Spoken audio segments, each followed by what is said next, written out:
Hey guys, welcome back to the channel. This is story about what if Naruto Descendant of Sparta Part 1. Before I start, please do support for more amazing content and comments for Part 2. Do consider to subscribe my channel and share my video to your friends and check out the description as well. Let's start the video. My alarm blared to life, waking me from my restless sleep, leading me throw it into the wall. Rolling out of bed, I took a look around my apartment and saw my drawer where my uniform was laying on and my desk where my book bag was sitting. I jumped into my bathroom and took a quick shower and changed into the school uniform. It was a black jacket with a white shirt underneath it and a pair of blue pants along with black sneakers. My blonde hair was spiked up and my blue eyes were shining like the ocean. I had a tan complexion, so I looked more like an American than an Asian, even though I'm 100% Asian descendant. After eating my breakfast, I looked at my picture hanging on the wall with the kids from the orphanage I grew up in. Next to me were many of the kids that grew up in the orphanage, but some of them were moved to a branch in England, so I never saw them after that. Next to me on my right was a blue-haired girl with golden eyes and a blank look on her face. Her name was Zenobia, and she was my best friend growing up. She always said God had great plans for us but never knew what they were, but she always said it was just His way of testing if our faith is strong enough to understand His plan in the end. Honestly, I believed in God to a degree, but I'm still waiting to feel His amazing love that the nun running the orphanage preached to us about. A few weeks passed. She and some of the others left the nun that was running the orphanage. Her name was Griselda, and she was in charge of us. She informed us they were chosen by the church to participate in a specific program but never told us what it was. But I respected her too much to ask her any stupid questions about it, really. However, before Zenobia left, I gave her a heart necklace with me having the key to it. So the only way to open the locket is for us to meet each other again, and we promised each other we would. She told me she would wait for me no matter how long it was, and no matter what happens we would still be best friends till the end. After looking at the picture, I turned to my door and walked out of my apartment after locking the door.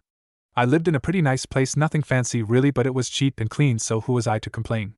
Luckily, I got a part-time job in town serving as a waiter, and I was very popular at the restaurant, so I tend to have a lot of tips to cover my apartment rent and food costs.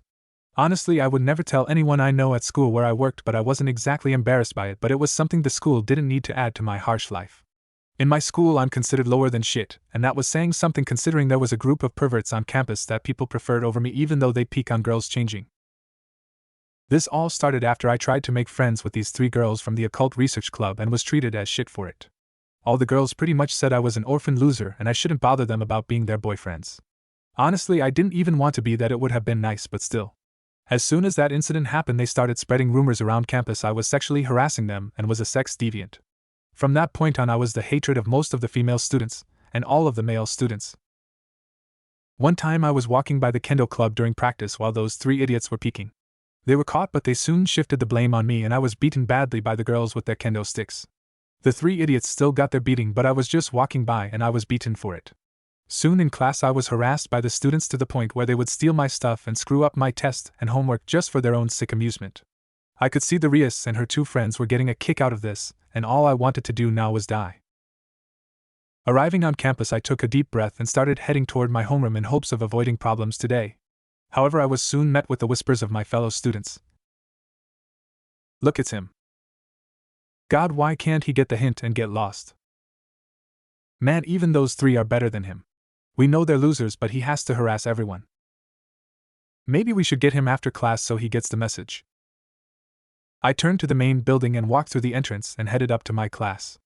Arriving in class, I saw nobody else was here yet, so I sat at the front of the class in front of the teacher's desk and waited for class to start. Honestly, they didn't bother me if I was in front of teacher, knowing they wouldn't take any of this bullying I was suffering. But sometimes they would pass me when Rias and her friends were nearby, like I wasn't even there. Luckily, I only have 2 more years of this bullshit, and then I'm out of here. Even with them messing with my work, I still was one of the top students in the academy, and I was being interviewed by some of the best colleges in the country right now. Hopefully things will turn around once I get to college. Students started pouring into the classroom, and before any of them could start bothering me, a blonde-hair prince-like boy sat down next to me and gave me a charming smile. This was Kiba, and he was a member of Rias's club, but for some reason he was the only one that never bothered me personally. I didn't understand this, but I later found out he was secretly sending his fangirls after me by making up rumors that I was bothering him and his club.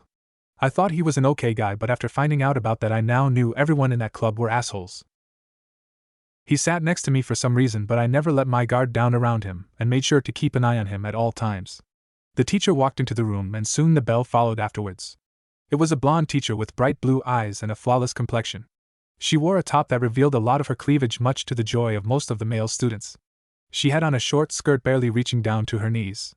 She was our English teacher Irina Jelavic. She can teach in this story J, and she was one of the only teachers in the whole school that had my back no matter what. When she first heard the rumors, she was skeptical, so she asked me to honestly answer if I really was like that. When I said no, she believed me because I was not the kind of person who would lie to her. I asked how she figured that. She just winked at me and told me she was sure about this. Now class, let's get started. First, everyone turn in your homework for this week. Thus began another long day of harassment from the students and being mistreated by them as well. After classes. My last class for the day, and I was done now. But I had something I had to do first, so I packed my things and started heading out of the classroom. Before I could exit the room, though, I ran into 3 idiots I was hoping to avoid today. One was shaved head kid with big ears, another black hair boy with glasses, and brown hair and eyed boy next to them. These in order were Matsuda, Motohama, and Issei, and they were the perverted trio on campus.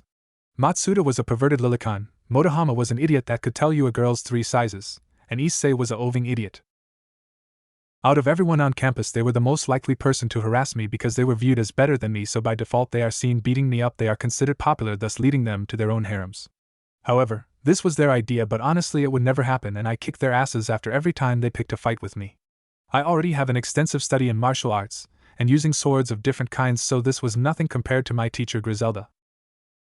First Issei approached me from my right, and then his 2 friends came at me from my left. They surrounded me in the hallway with other students watching to see what happened. Really, it was a lose-lose situation for me because no matter what happened, I would become the bad guy no matter what. Fight back and it becomes me bullying them, and if I get beat by them, I'm then mocked for being weak. Really no way to come out on top in this situation. First Matsuda lunged at me first with his left arm extended in a sloppy punch, but I dodged out of the way of it and tripped him. He went face first into the floor, then his friend Motohama tried to sneak up on me, but I quickly ducked under his punch, and with a spin sent my knee into his stomach, causing him to hunch over. Finally Issei charged at me with a battle cry, but I quickly sent a spinning back kick into his chest, sending him to the ground with the wind knocked out of him. The 3 were groaning in pain, and all I could do is sigh. Don't you idiots ever get tired of this? Issei looked at me with a fire in his eyes. Never. If we beat you, then the girls will flock to us for taking out a major sicko on campus. I looked behind him and then back to him. So what you're saying is that you only fight me so you can get the girls naked, is that it? Yes, with that we will finally have our own personal harems. I looked over at Matsuda and then rolled my eyes at him. Is that so, you stupid brats? The 3 boys froze in their spots and slowly turned around to see a teacher they feared. This teacher had long red hair reaching down her back and brown eyes that were showing her anger right now. This was Ms. Urza Scarlet, and she was the head of the cooking class, and she was known pervert hater. She is also the only other teacher that doesn't believe the rumors about me and is the only person that actually talks to me about my day on her time off. Well then, let's take this point of view of yours to the headmaster now, shall we? Whining in protest, she grabbed the 3 boys by the back of their jackets and started dragging them through the hallway with a thud in her step caused by her high-heel shoes. I turned around and started down the hall, ignoring the usual banter of my fellow students of how I got them in trouble on purpose. Some of the girls were disgusted with their antics, but they hated me more. They weren't willing to give me sympathy. After walking across the building, I arrived outside the student council room. The president wanted to see me for our scheduled chess match. I met the president when I was hiding out in the music room one day to avoid my problems. There was a piano there and I started playing it, and soon it drew Sona, the school president's, attention. She asked me what I was doing in here, and I explained my situation to her, and also told her that I saw the piano and wanted to play it. Sona understood this and told me that as long as I was only here not during one of my classes, then it was fine, and she enjoyed my music and wanted to hear more of it.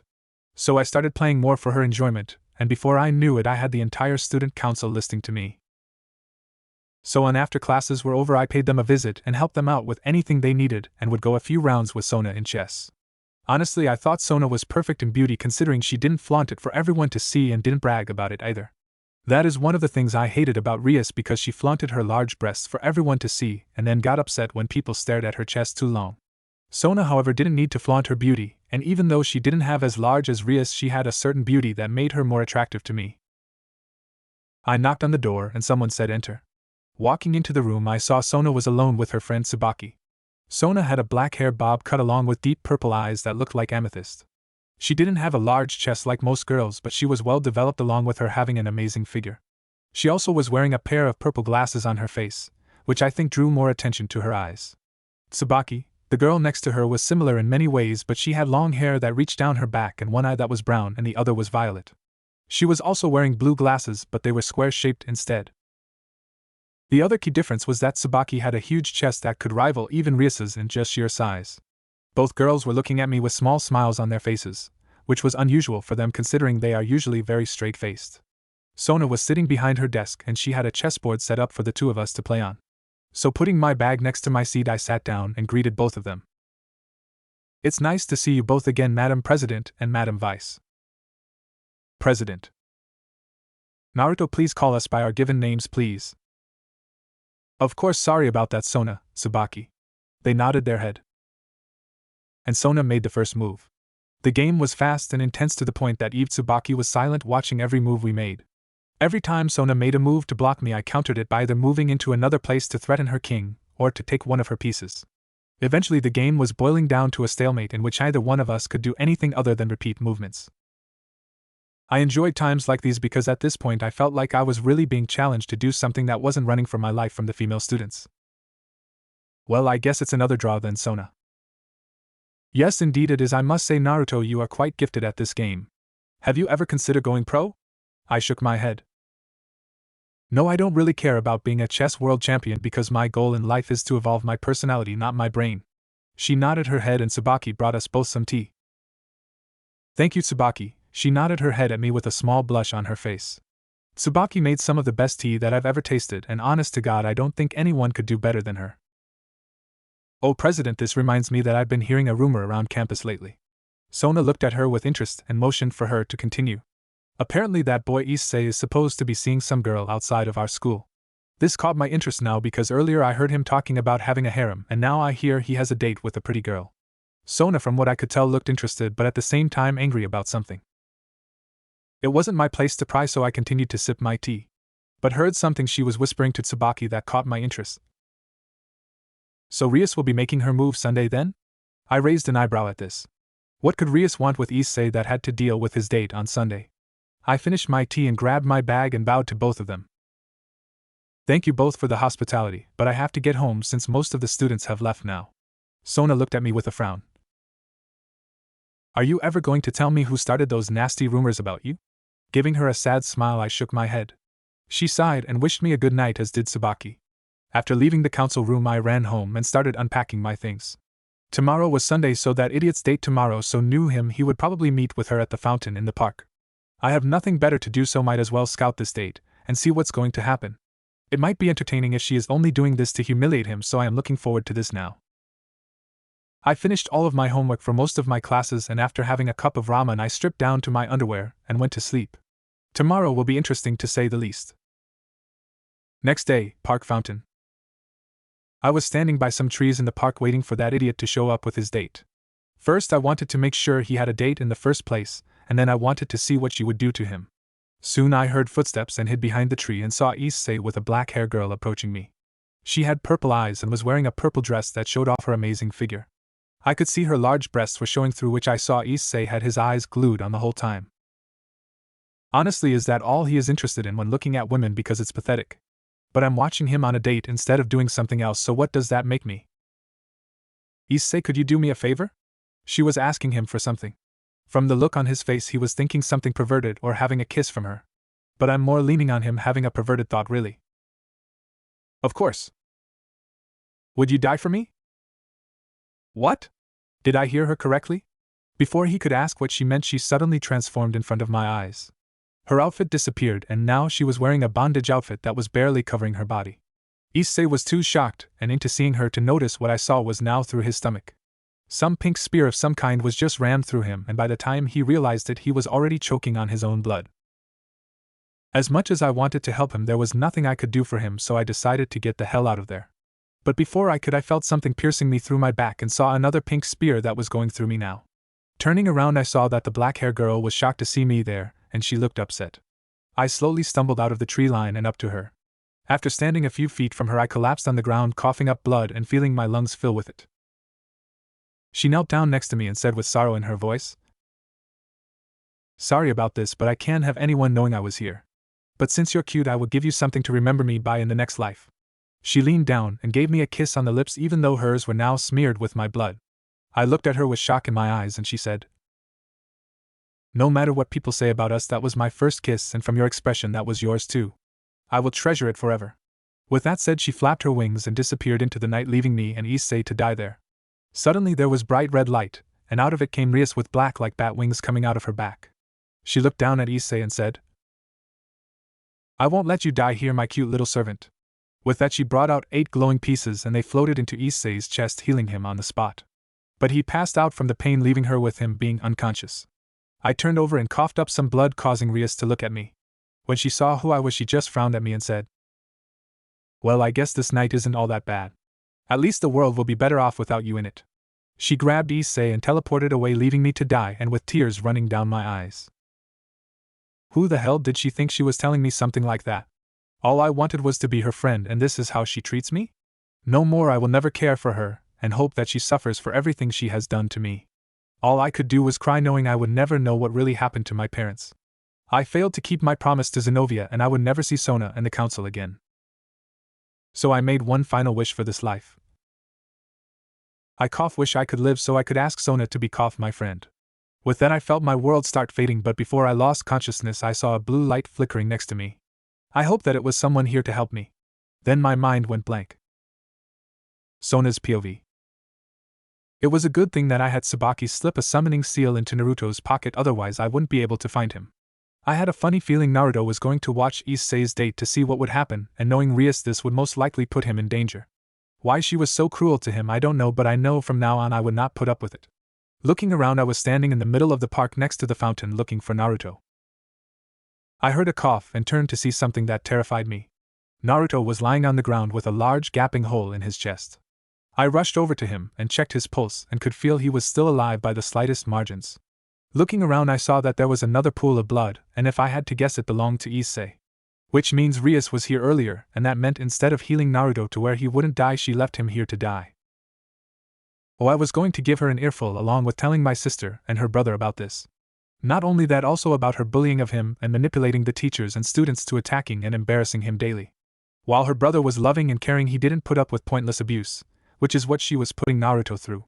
Why is a mystery, but I knew for a fact there would be repercussions for all of this. Now, however, I needed to recruit Naruto before it is too late.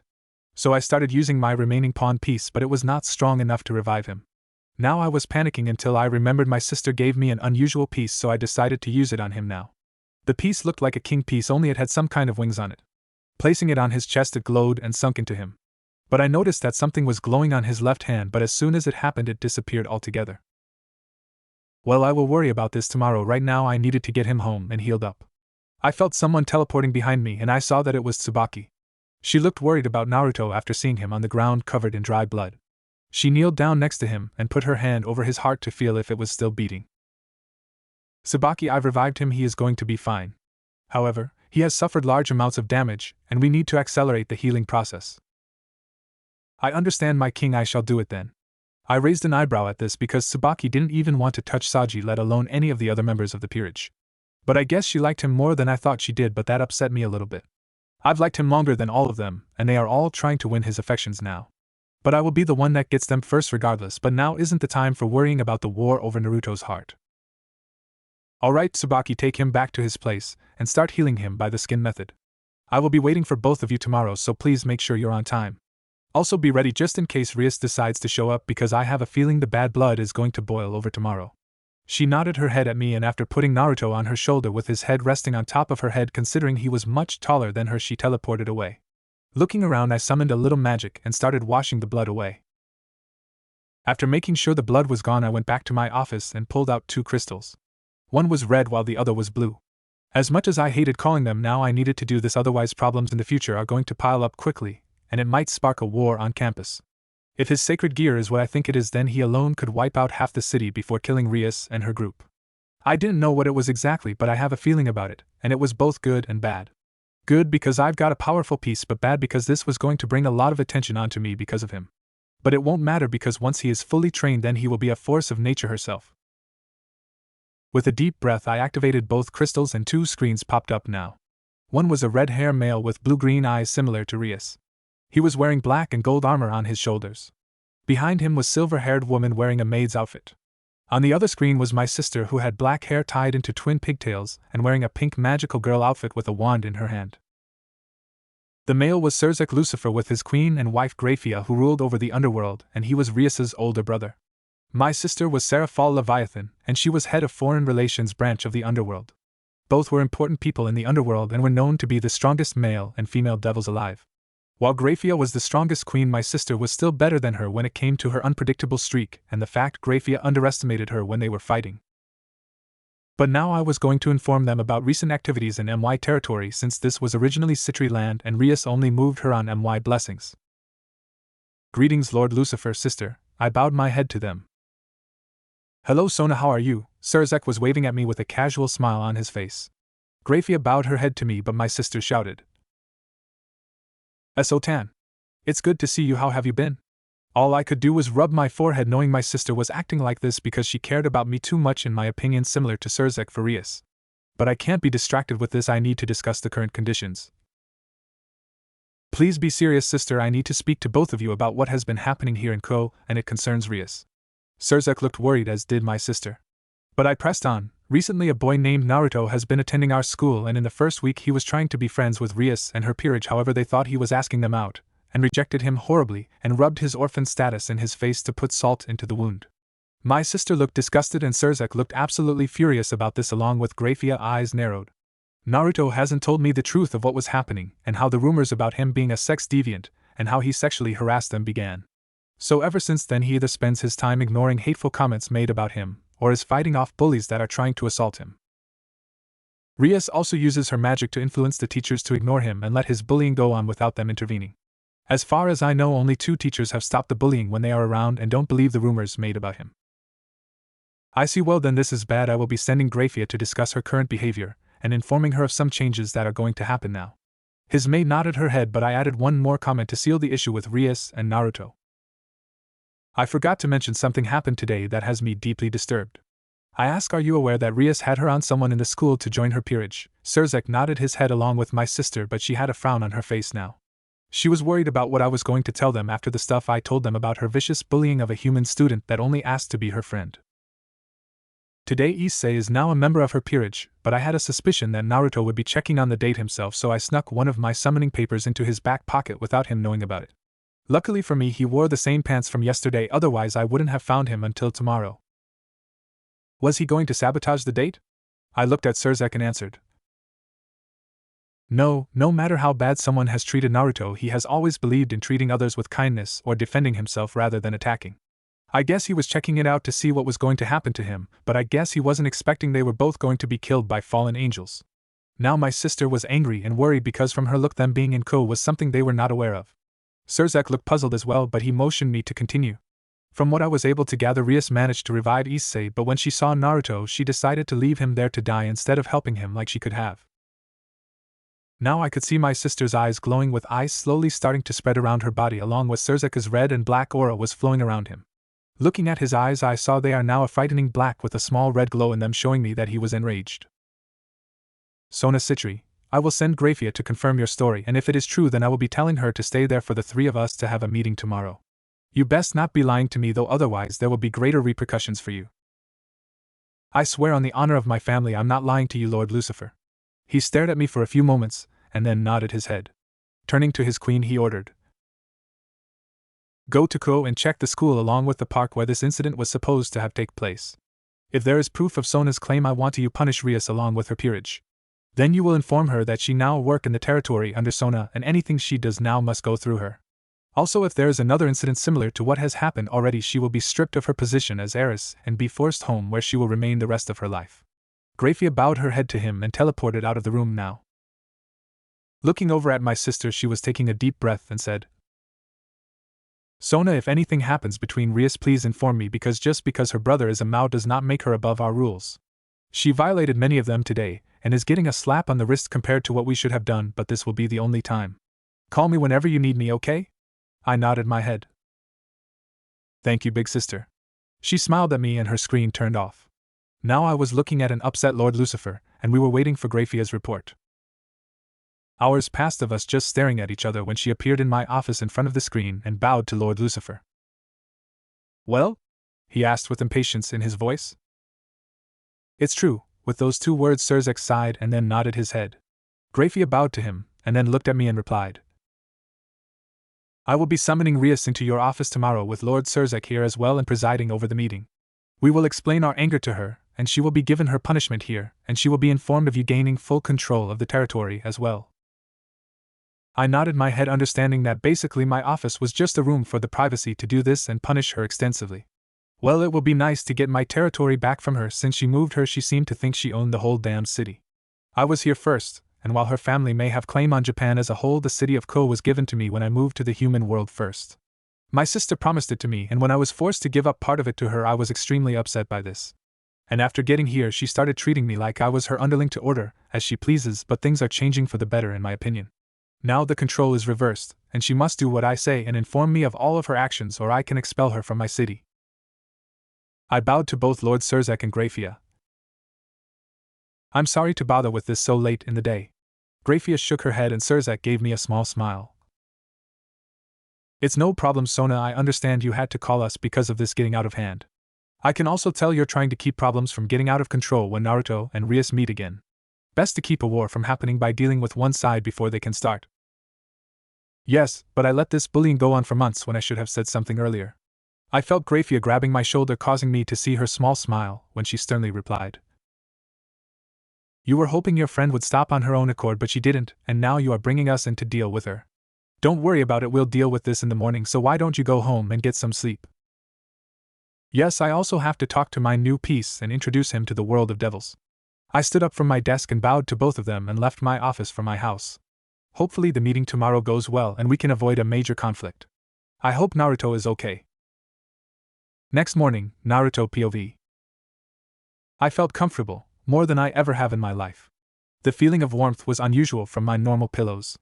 Rubbing my face into the pillow, I noticed that it let out a low moan. My entire body froze up. Pillows don't moan as far as I knew. Slowly I opened my eyes and saw a pair of that I was rubbing my face into. Looking up, I saw that it was Tsubaki from the student council. She was sleeping peacefully, so I tried my best to hide my scream of shock. Looking at her a little more closely, I saw that she was naked on my bed. Looking around, I saw that I was naked as well, which made me worried about if I had morning wood and accidentally rubbed up against her. Crawling out of bed, I went to my closet and saw that only my uniform was there, but the weirdest thing was that my casual clothes were gone. How is that possible? I tried recalling what happened yesterday, and then it hit me. The girl with black wings that was wearing some kind of bondage outfit, Issei being on a date, and then being impaled by some kind of spear, and then me being impaled by her spear next. She pitied me and then gave me my first kiss on the lips, then she left me there dying by the fountain.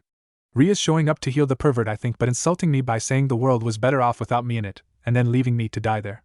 After that I remember wishing to see Sona so I could ask her to be my friend along with the rest of the student council. But after that I can't recall what happened to me. Looking at my uniform, I grabbed it and took it with me into the shower. I had a quick shower and changed into my school uniform and walked back into my bedroom. Something was off, though I could feel it, not just because Tsubaki was in my bed, but something about me has changed.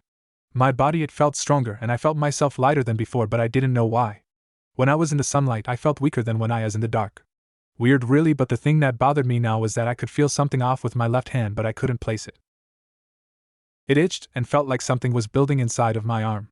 I heard a yawn and saw Tsubaki was rubbing the sleep out of her eyes, and she was sitting up now. She grabbed her glasses from the table next to my bed and looked at me with a smile on her face. But before she could say anything, I turned away from her and kept my eyes close. My cheeks were red hot, and I was blushing up a storm. She had a pout on her face. I didn't know for sure, but I was confident that she did. Naruto-kun, why are you looking away from me? It's inappropriate for a man to see a woman naked unless they are dating. She giggled at this, and I heard her footsteps behind me before she had her arms around my neck. Her were pushed into my back, and she was rubbing her, causing me to get even redder in the face. It's okay, Naruto, you can look if you want. Please, Tsubaki, please get dressed. She tightened her grip on me. Not until you start calling me Tsubaki-chan. I nodded my head rapidly, and she laughed at my red face. She got off my back and started getting dressed until she asked me to help her with her brow. Turning around, I saw her standing there with her back to me, wearing on a pair of blue panties, causing me to swallow some saliva and trying to stop a nosebleed. This is so weird, I pointed out while helping her clip the brow behind her back. You'll get used to it, Naruto-kun. That's what I'm worried about, honestly. After making sure her brow was one, she grabbed her uniform and started putting on her long white socks, showing off her amazing underwear-clad body. Her bra looked like it barely held her in, and her were scandalous, but they were still very erotic since they are maybe a size too small for her. Along with her long black hair, she looked alluring to the point I was feeling myself getting hard just by looking at her. But I quickly pinched myself and tried to imagine things to make my hard-on go away. After putting her socks on, he then put her white top on along with the cape and then the short skirt. Finally her shoes went on, and she was fully dressed in her uniform. I felt myself disappointed by this, then I pinched myself again, trying to get rid of such inappropriate thoughts. So Naruto-kun enjoyed the show. Sorry, it was in reverse order. She was leaning on my bed with a beautiful smile on her face. Is that a trick question? No matter how I answered it, I would either be considered a pervert or a bastard. But she only laughed at that and stood up from my bed. We both proceeded downstairs and she started making us breakfast of orange juice and an omelet with some vegetables and cheese mixed with the meat. After cooking for a little bit, she then set out 2 plates for us and sat down next to me at my small table. We proceeded to eat, but she said, "You didn't answer my earlier question, Naruto-kun." I choked a little bit on my meal and blurted out, "Yes, I did." I slapped my hand over my mouth, and she only laughed at this along with having a blush on her face. Sighing, I decided to ask her why she was here in the first place. "So Tsubaki." "Why are you here exactly?" "Well, do you remember what happened to you yesterday?" My eyes widened and I shouted, "Wait, are you saying everything that happened to me yesterday really happened?" I didn't know if it was some freaky dream or not, but now it confirms it really did happen. "Yes, it did, but I have to tell you that you being killed there was a complete accident." "If that's the case and I died, then how am I still alive now?" "I will allow President to explain right now. Finish your breakfast. You have a long day ahead of you today." She then started eating her meal again and I started on my again, but at a much slower pace. My thoughts are scattered, to be honest. I mean, really, how is it possible? That girl killed me and now I'm alive even though I had a gaping hole in my stomach. But that explains why my clothes are gone, because if that really happened, Tsubaki would have thrown them out since they were so bloody. After finishing our breakfast and washing the dishes, we gathered our bags and started for the school. Walking up the street with her next to me drew a lot of attention from some of our schoolmates. Mostly shock of the fact that she was with me instead of being with Sona, plus with my reputation, why would she be with me right now? Honestly, the whispers were getting old and I just wanted to get to school without trouble. But that was not to be. Once we entered the grounds and were heading for the student council office, I felt something smash into the side of my head. Looking at me, Tsubaki saw that I was beamed by a rock, causing me to bleed from the side of my head. She looked behind us and saw that it was 2 male students smiling at us, and they were bouncing rocks in their hands. "Hey jackass, how about you leave the woman alone? She doesn't want to be associated to someone like you." They started laughing at his comment, but Tsubaki looked angry. Her facial expression turned emotionless after we left my place, but from the looks of it she was feeling extremely angry. She stood up and walked up to the 2 boys before she grabbed the rocks they were carrying. She showed them in her hand and then crushed them into dust. That was a warning from her to either get lost or that would be them. They were scared, but one of them decided to get tough and tried to grab her. Now my temper rose and I quickly got between them and grabbed the boy's extended arm. I felt my grip slowly crushing his wrist with the sound of his bones popping was anything to go by. He was on the ground now begging me to stop, and his friend tried to blindside me. But I saw him coming and caught his fist and started crushing it. Now both boys were screaming in pain from what I was doing and begging me to stop. I don't remember being this strong and I wasn't really trying to be honest. I could see that many of the students were disturbed with what I was doing, but I didn't care. They were going to attack Tsubaki, so they were getting what they deserved. Urza soon came running with some students and saw the situation. "What the hell is going on?" Everyone started shouting how I was hurting these 2 boys because they were trying to save Tsubaki from me. But Urza shouted, "Shut up, all of you." Everyone was dead silent now, and Urza looked over at Tsubaki. I was walking with my new student council member, and these 2 boys decided to beam him in the side of the head with a rock. After I took the rocks from their hands, they threatened me with physical force, so Naruto-san decided to interfere. Urza nodded her head and came up to me. "Naruto," she put her hand on my shoulder and continued, "I will take it from here, okay?" I nodded my head and released my grip on both boys, but they were sore about being manhandled. So they tried to charge me, but Urza was in front of them with a glare on her face, with her grabbing both of them by one of their ears. Both boys were complaining about this, but she wouldn't hear it, and started dragging them to the headmaster's office so they could receive their punishment. Looking at Tsubaki, she nodded her head at me and we continued into the school. Thinking back to the situation, I remember hearing her say something about me being a student council member. Me seriously, I mean, that was insane, really. I never agreed to it, but I guess in theory it might have something to do with me still being alive. So I would go along with this just so I can get a better understanding on what was going on now. Especially if she explains what the hell happened to me yesterday along with the woman who had black feather wings. Arriving at the student council room, we could hear some people talking on the other side, and one of them was shouting. How this wasn't hearable in the hallway I wouldn't understand, but it sounded intense. Soon the door was slammed open and out of it came Rias, who had an angry look on her face. When she saw me, her anger peaked, and she started making a move for me. But Tsubaki got between her and me, and she was growling at her. Before things could escalate, a sliver-hair woman wearing a maid's outfit came out of the room and grabbed Rias by the shoulder. She looked at her, and saw that she was shaking her head and motioning her to leave. Rias looked back at me and said, "Watch yourself, orphan. Sona won't always be there to protect you." Then she started stomping away with the silver-hair woman watching her with disappointment in her eyes. Tsubaki looked at me with concern, but I gave her a reassuring smile. The maid bowed to us and said, "I apologize about Rias's behavior, Tsubaki and Naruto." I raised an eyebrow that she knew my name, but if she knew Sona, that meant she must have told her. "Lady Grayfield, what brings you here?" "Problems with Rias and her recent actions as of late. Don't worry, they have been settled and she is now on notice." She turned to me and gave me a small reassuring smile. "If she bothers you or tries anything against you, please let Sona know and I will deal with her, okay?" I blushed at her beautiful smile and nodded meekly. With that said, she wandered down the halls after her leaving me and Tsubaki, looking into the student council room where Sona was sitting along with a red-haired man that looked a lot like Rias. Upon entering the room, Tsubaki bowed to the man and to her place behind Sona. Following her example, I bowed to him and said, "Greetings, sir, I'm Naruto, it's a pleasure to meet you." He smiled at me and replied, "It's good to meet you, Naruto, I'm Surzek Gremory, but you can just call me Surzek."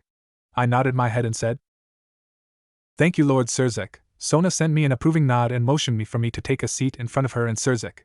I did, and now I was nervous. "Sorry to bring you in so early in the day, Naruto," Sona said.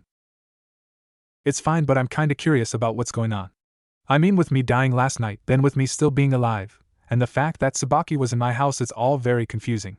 Sona nodded her head and she gave me a smile, putting me a little more at ease. "I understand your confusion, but no, I will clear everything up for you. However, I want you to keep an open mind about the things you're about to hear, okay?" I nodded my head and then she started, "Well, first off, you really did die yesterday." Well, that was blunt and to the point, but I guess that was the thing about Sona that will always be true. She will get to the point when she has to. If that's the case, then how am I alive then? Simple, Naruto, I revived you as one of my servants. So you know everyone in this room is a devil. With that said, she sprouted out the same bat wings that Rias had last night along with Surzek and Tsubaki. I was freaking out a little bit, but she told me, "You have a pair as well." Now I looked at her like she was crazy, but I imagined wings out of my back and soon I felt something coming out of my back. Looking behind me, they were wings all right, but something was off about them. They weren't like everyone else's wings, but they seemed to have a different shape and size. Mine looked more like a pair of angel wings, but they were leather-like in texture and no feathers as well. Sona looked confused about my wings, as did Surzek, who was now walking around my wings. "Fascinating, I've never seen wings like these before." He then started running one of his hands on my wings, causing me to feel uncomfortable. So I stammered out, "Lord Surzek, could you leave my wings alone, please?" He immediately saw my discomfort and released his grip on my wings. "Sorry, but I have to say that your wings are definitely not normal, Naruto. If anything, I would say they stand out when you compare them to most species with wings. They look familiar, but I can't place it for the life of me." Forgive me, but can we get back to the point where you said you're all devils?" Sona nodded her head and she retracted her wings. "As I was saying, I revived you with one of my peerage pieces, thus turning you into a devil and making you one of my servants." I nodded my head at this. Made sense so far. "Also, you should know that while you may be a servant, I will not treat you as such, since I view everyone in my peerage as my family and love them as such. At least I didn't get a stuck-up bitch as my master." But this raised the question of what exactly a peerage was. Surzek decided to intervene instead, though. "I'm guessing you want to know about peerages in general. Well, the thing is, they are chess pieces with demonic power capable of reincarnating many specific beings into devils. Some are gathered to compete in raiding games and others are gathered for selfish reasons. Sona is the king, which means she is the leader of the peerage and the most important piece in a ratings game. So everyone in the student council is a member of your peerage, I'm guessing." Sona and Surzek looked surprised by my deduction, but they nodded their heads. Made sense why almost no one could get into the council unless Sona allowed them, meaning they had to become a member of her peerage. Now Naruto, is there anything else you wanted to know? I looked at Surzek and then at Sona and said, who was that girl that killed me last night? I know she wasn't a devil, but I'm still not sure what exactly. Yes, she is a fallen angel, angels that have fallen from heaven because of the sins they have committed. Along with us, they are one of the 3 groups that makes up the biblical faction. They are the smallest group when it comes to numbers, but they are known to recruit rogue exorcists, thus giving them an edge in battle in some cases. Okay, so her black wings signify she is a fallen angel, got it. My next question is more for you, Sona. She motioned for me to continue. Why did you revive me? I mean, I'm a nobody with no special talents, so why did you bother with me? Sona got up from her desk and walked in front of me. She looked me in the eyes and answered with conviction. You are important to me, Naruto. I heard your wish that you wanted me to be your friend, and I answered because I want to be your friend as well. She gave me a smile, and it caused me to let loose a few tears that I now was rubbing to get rid of. She leaned into me and gave me a hug and whispered to me, you are worth more than gold to me, and I would have recruited you even if you were a nobody. Always remember this. She separated from me and gave me a light kiss on the cheek. My cheeks reddened from the kiss, and Surzek was sending me a wink showing he was thinking more than friendship was going on here. Sona returned to her seat and then continued with her explanation. There is something else, Naruto. After I revived you, I noticed your left hand seemed to glowing, and then it disappeared. Tell me, is there some odd feeling you are having going through your arm right now? I nodded my head, considering I felt something pulsing in my arm, and it was uncomfortable. Well, then this confirms my theory that you have a sacred gear. A what? Surzek stepped in again. A sacred gear are powerful artifacts made by God that are sealed into humans at random. Some are useful or useless, while some, like Longinus gears, are incredibly powerful and are sought by everyone. I nodded my head at his explanation. He then continued, if you really do feel something going through your arm, then I want you to concentrate on it and try to push it to the surface. I closed my eyes and started pushing the energy in my arm outward, hoping for something to happen. Soon there was a bright red light, and on my left arm now was a red gauntlet that had a green jewel in the center. It came up close to my elbow, showing off a golden design along the arm length. Well, I'll be damned, Naruto, you wield a Longinus gear known as the boosted gear. This sacred gear can increase your power every 10 seconds, thus making stronger than before. However, it consumes your stamina, so use it wisely, Surzek told me with a large smile on his face. Sona looked ecstatic while Tsubaki looked shocked at the development. So this is a good thing? Sona looked at me with surprise. This is better than good, you're literally a powerhouse now with the right training. Yes, while I've enjoyed this, I must be off, so I will see you all sometime soon. I, along with Sona and Tsubaki, bowed to Surzek as he teleported out of the room. It was pretty cool, but it reminded me of Rias, so I was a bit put off by it. Looking back at Sona, I asked, so am I going to meet the rest of the peerage later today? Yes, but we have a meeting with Rias as a get-together, and to inform everyone of the changes that are happening around here. I was uncomfortable going to the occult research club, so I asked, can I skip this meeting? I really don't want to go there today. Sona looked conflicted on the matter, but she sternly replied, no, you have to go. I know you don't want to be there, but it's mandatory. Don't worry though, if Rias tries anything or her peerage, we will be there to back you up. I nodded my head and looked up at the clock. It was about time for my first class to start, so I picked up my bag and bowed to Sona and Tsubaki. My first class is about to begin, I have to go. Very well, but please note the meeting is after classes are over. I nodded my head and headed out of the council room and started for my homeroom. Nothing could bring me down now, so I couldn't hear the kids making rumors about what I did to the 2 boys earlier today. End of school day. I was standing next to Tsubaki with the rest of the peerage behind us, and Sona in the front. Among us was a blue-hair girl that looked like a tomboy, and she has blue eyes. Next to her is a white-hair girl with a large chest and blue-green eyes who was in front of brown-hair girl and twin pigtails. Next to that girl was a girl with reddish-brown hair and brown eyes. After them there was a blonde-hair boy standing next to Sona with a blush on his face, with a girl with brown hair and 2 short braids along with brown eyes watching him with annoyance. From what Sona told me, this was most of her peerage assembled. Her other knight had duties as a Grim Reaper, so she was gone often, and her other rook was in college, so he was busy there and couldn't be seen on a high school campus without raising questions. The other 2 pawns were doing contracts for some clients, so they couldn't attend. So everyone here were going to be attending the meeting today and making sure things don't get too heated between Rias and myself. I've known these people for a while and have gotten to know most of them. While the girls were always happy to see me, Saji made it well known he was jealous of how much time I spend with the girls, especially Sona, and he did whatever he could to take their attention back. This usually ended with him getting smacked around because he eventually annoys them to the point they can't focus on anything. But even with that, Saji was a good guy. He was fun to hang around with, but he was driven by his lust at some points, and it blinds him, but at least he knew control, unlike Issei and his stupid friends. We arrived at an abandoned building outside of the school, and once we entered the building I felt oddly at home now. Sona explained to me that devils are more acquainted to dark places than places of light, like churches are a no-go for them. After going up a few floors, Sona knocked on a door, and we heard a muffled voice tell us to enter. Upon walking into the room, I saw the occult research club was scattered around the room, with Rias and Akino behind a large desk in the front of the room. Kaneko was occupying one of the couches and was munching on some sweets, with Kiba leaning on the wall behind her with that fake smile on his face. On the other couch was Issei, who looked confused with what was going on, but he was eyeing some of the members with large chests with what I would call pervert vision. "Greetings, Sona, I see you've brought most of your peerage for this meet and greet." She was looking at me with hatred flooding her eyes. But this time I looked straight at her, and didn't back down from her stare.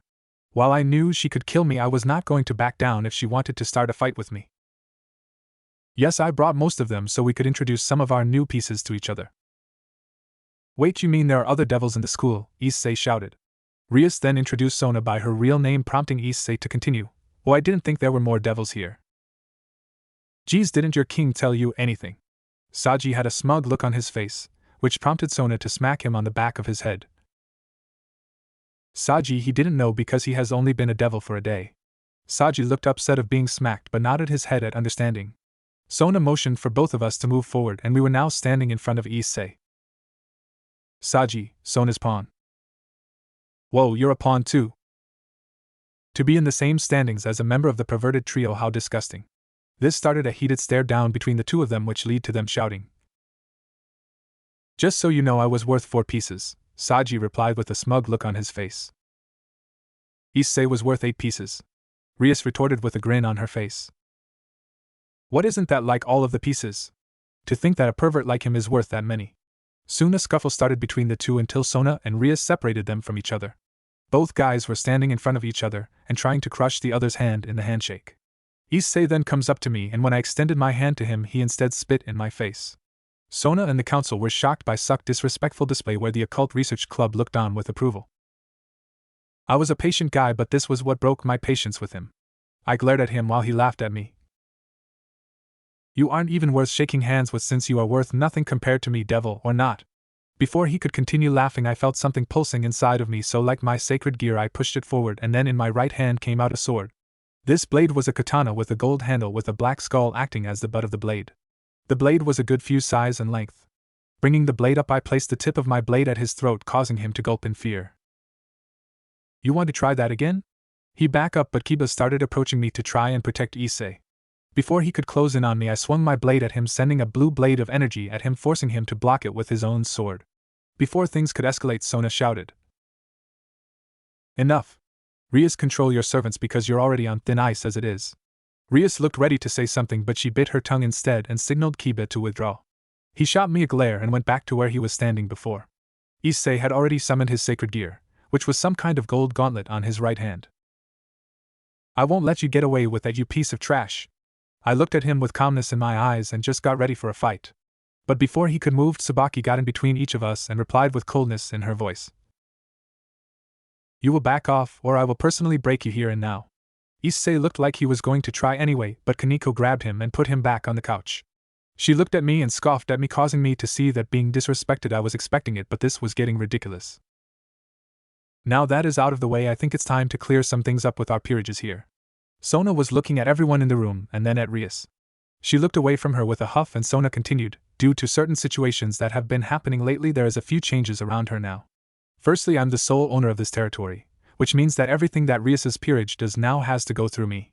If anyone makes a move against someone in my peerage in any way, shape, or form, then this will lead to your brother getting involved, Rias. Next, the recent activity with the school bullying ends now. No more manipulating the human students and teachers. If I find out this is still going on, I will find out which one of you it is, and I will guarantee you will be punished extensively. It's not our fault that he's a loser." Issei's comment got Sona's attention, and she was about to chew him out. However, Rias had an idea about getting control again. "How about a wager, Sona? Since you're so confident that Naruto is not worthless, how about we have him and Issei fight in about a month's time? Sona looked at me and I nodded my head, and she then asked, "What are the wagers?" "When Issei wins, you have to give me back partial control of the territory again. But if he somehow wins, then you can lay claim to any future territory here in Japan that you are interested in. So what do you say?" I could see Sona was conflicted, but I winked at her, telling her to trust me with this task. Finally she sighed and said, "Fine, in a month's time both of our pieces will fight, and we will see who had the better investment." With that agreed on, we were leaving the room until we heard Rias ask Sona, "By the way, you should know his pawn traits will be useless against Issei, right?" "He's not a pawn, he's that dud piece that my sister gave me when I was little." When she said that, Rias broke out in a laughing hysterics and started to make mocking comments about me being even more useless than she thought. Soon her whole peerage joined in insulting me until Sona finally fired a round of magic into the ceiling, then telling them to shut the hell up or she would do it for them. While she knew she didn't have the same raw strength as them, she can still outthink all of them and force them into submission, plus she would get the last laugh in the end. With her piece said, we all left the building and headed out of the Occult Research Club. I breathed a sigh of relief knowing I didn't have to deal with them anymore today. "Naruto," I looked over at Sona and she had her stern face on. "I will be calling my sister about asking her to send someone to train you for the month. Be ready, because if she sends her, she will run you into the ground." I bowed my head to her and asked about the sword in my hand. "Is this sword a sacred gear too?" No, Sona was shaking her head now because she honestly didn't know what it was. "I don't know what it is, but I do know that you seem to be the only one capable to use it, so please be careful with it, okay?" "I will, President, but if you'll excuse me, I have to get home and work on some homework and get some sleep for my training tomorrow." "Alright, good night, Naruto." Everyone in the peerage also wished me a good night, and I gave one to them and headed away from the school. I was tempted to use my wings to get home quickly, but I wanted the exercise, so I just ran home. Halfway home I noticed something was off. It felt like there was someone behind me, but I couldn't tell who it was. They were hiding themselves from my natural senses, but I could just feel them behind me thanks to my new enhanced senses. Stopping about halfway to my place, I spoke loudly. "I know you are there, so please come out." Hearing a rustling noise in a nearby bush, I saw a young girl emerging. She resembled a small child that was wearing a single tight black outfit with a cut around the center of the outfit. On her arms was black belts that were wrapped, 2 for each arm. The first set were by her shoulder, and the other set was below her elbow. Her top and leggings she was wearing were black and white in color, with diamond-shaped figures going out from her leggings and connecting to her top. She was not wearing a skirt, so I could see the flimsy panties she was wearing that buried in her ass and only barely covered her crotch. I noticed she had 2 more belts, one around her neck that was hanging loosely, and the other was wrapped underneath her chest. Her face had 2 stitch scars running down both cheeks, and her hands were wrapped in tape. She was wearing purple heel shoes to go with her outfit. Her features are what intrigued me, because she had short white hair that spaced outward, and she had bright green eyes along with a blank look on her face. She was carrying 2 purple and black daggers in her hand that were shaped in an odd way, with a black handle with a circle in the bottom of the blade that extended straight up. On her back she had a pack full of daggers and different small-shaped cutting tools. Overall she looked intimidating, but she also looked like a pint-sized assassin. "Well, hello there, young lady, who might you be?" Instead of answering me, she threw 2 small daggers at me, causing me to dodge them. But she immediately closed the distance between us and brought out her 2 daggers to attack me. I jumped away from her attack and summoned my sword. While I wasn't versed in using a sword, I still knew enough from my lessons for Griselda how to use the basics of the sword. So I managed to block her attack and send her back a few feet. She charged me again with 1 dagger held in a reverse grip and the other one she was swinging with downward. I brought my sword up to meet her slash, and then I skid my blade across hers and brought it down to block her second dagger's attack. After doing that, I pushed her blade off of my mind, causing her to fall backwards slightly. But she quickly recovered and she rotated the blade in her hand and brought it in a side slash. I dodged the attack by taking a step back and then lunged at her with my blade going for her throat. But she quickly leapt over me, then spinning like a tornado she was brought her daggers down in a spinning motion. I blocked her multiple attacks, but I soon felt her feet plant themselves into my face, kicking off me and sending me backwards. Her kick hurt like hell, but I recovered quickly and sent a kick of my own into her chest while she was still in midair. This time she went flying into a tree, crashing into it with a thud. She slumped over for a second but then sprung back to life. She charged at me with her 2 daggers following behind her. Leaping into the air, she brought both of her blades together in a diagonal twin slash and aimed for my head. But I ducked under her attack, and when behind her I swung my blade at her back, but she spun around quickly and blocked my attack with both of her blades. Sparks flew from the impact, and after our blades crossed each other she landed in crouched position. She then went for another blade in her bag and threw it at me, but I dodged it. However, she now was in front of me with both of her blades at the side of my neck with her legs wrapped around my back. Checkmate. Her voice was quiet, but it sounded more like a child with a form of corrupted innocence in it. Like a child of war, I guess is the best way to explain it. I waited for her to cut off my head, but she just kicked off my back and landed on the ground. She put her daggers at her side and was now staring at me with the same blank look from before. I turned to ask her what the hell that was about, but she said, "Mid-class?" "Okay, hold up, what's going on?" I asked her, and all I got was a slight tilt of her head. "I was testing you." "Okay, but by whose orders?" She just blinked at me, but then she had a moment of realization. She bowed her head at me and answered, "Apologies, I'm Jack the Ripper. I'm a member of Sona's peerage. I'm her pawn. I'm also the one that tests out all the new members to see where they stand and what they need to be taught." "Wait, are the Jack the Ripper from England, the most notorious serial killer in history?" She nodded her head, making me wonder how old she was exactly now. But that was something for a later time. I wanted to know how I did, considering today is my first day. "Okay, so how did I do?" I was curious now. If she was the one that tested everybody, that meant she must be really strong. Made sense. I could barely keep up with her speed, and she showed versatility when I hit her or blocked her attacks. She also had enough sense to change her tactics when she noticed the first strategy wasn't working for her and moved on to a different strategy altogether. I would say you are about mid-class as far as skills go. You are well versed at the basics of using a sword in close-quarter combat. However, you are still unused to facing foes who are using magic, and you are unable to use your own magic or sacred gear. I nodded my head at her evaluation. It made sense, really. However, she continued, "Out of everyone that I've tested, you are definitely the best I've seen coming in. However, how you work to increase your strength will be on your determination to improve. Watch me. Starting tomorrow, I will start training to get stronger no matter what. Sona is counting on me, so I can't afford to let her down." Jack nodded her head at me and then held out her hand, showing me a green gemstone. "I've recorded everything from this fight along with my evaluation and what you've just said. Now I will be sending this to President." A blue summoning circle sprung to life and a small bat flew up to her.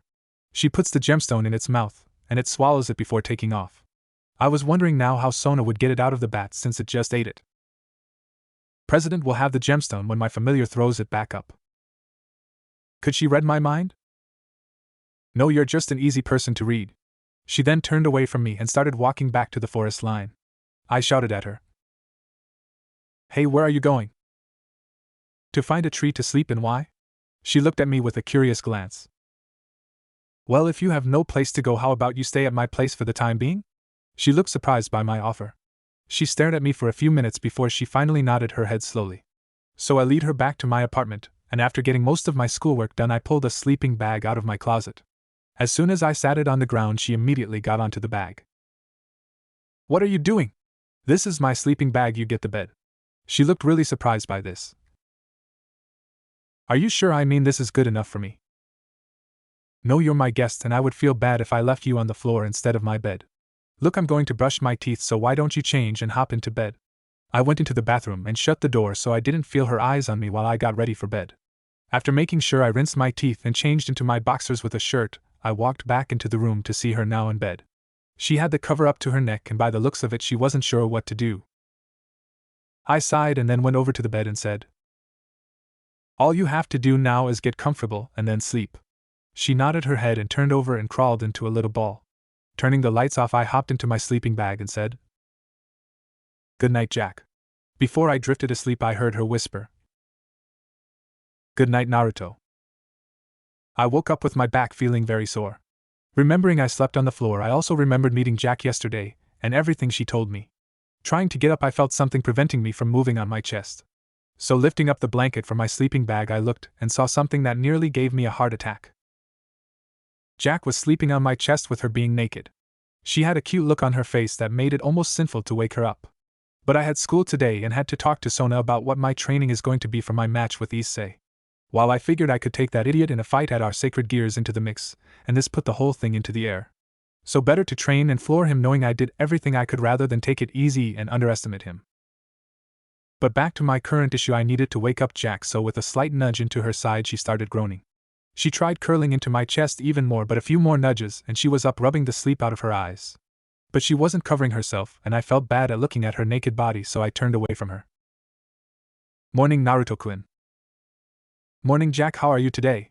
She looked at me with confusion in her eyes and responded, "I'm fine, but why are you looking away from me, Naruto-kun?" "Well, you're naked and it's rude of a guy to look at someone that is naked when they are not in a relationship." "But you did this with Tsubaki-senpai, so I thought you would like this kind of thing?" My eyes went wide. How long had she been spying on me from the shadow? No matter.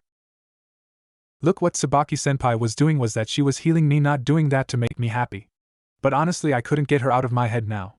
She was so beautiful with her natural looks, and it makes me wonder why she isn't the talk of the school. But I remembered she was like Sona Kaishu, very modest, and not wanting to flaunt her body for everyone to see.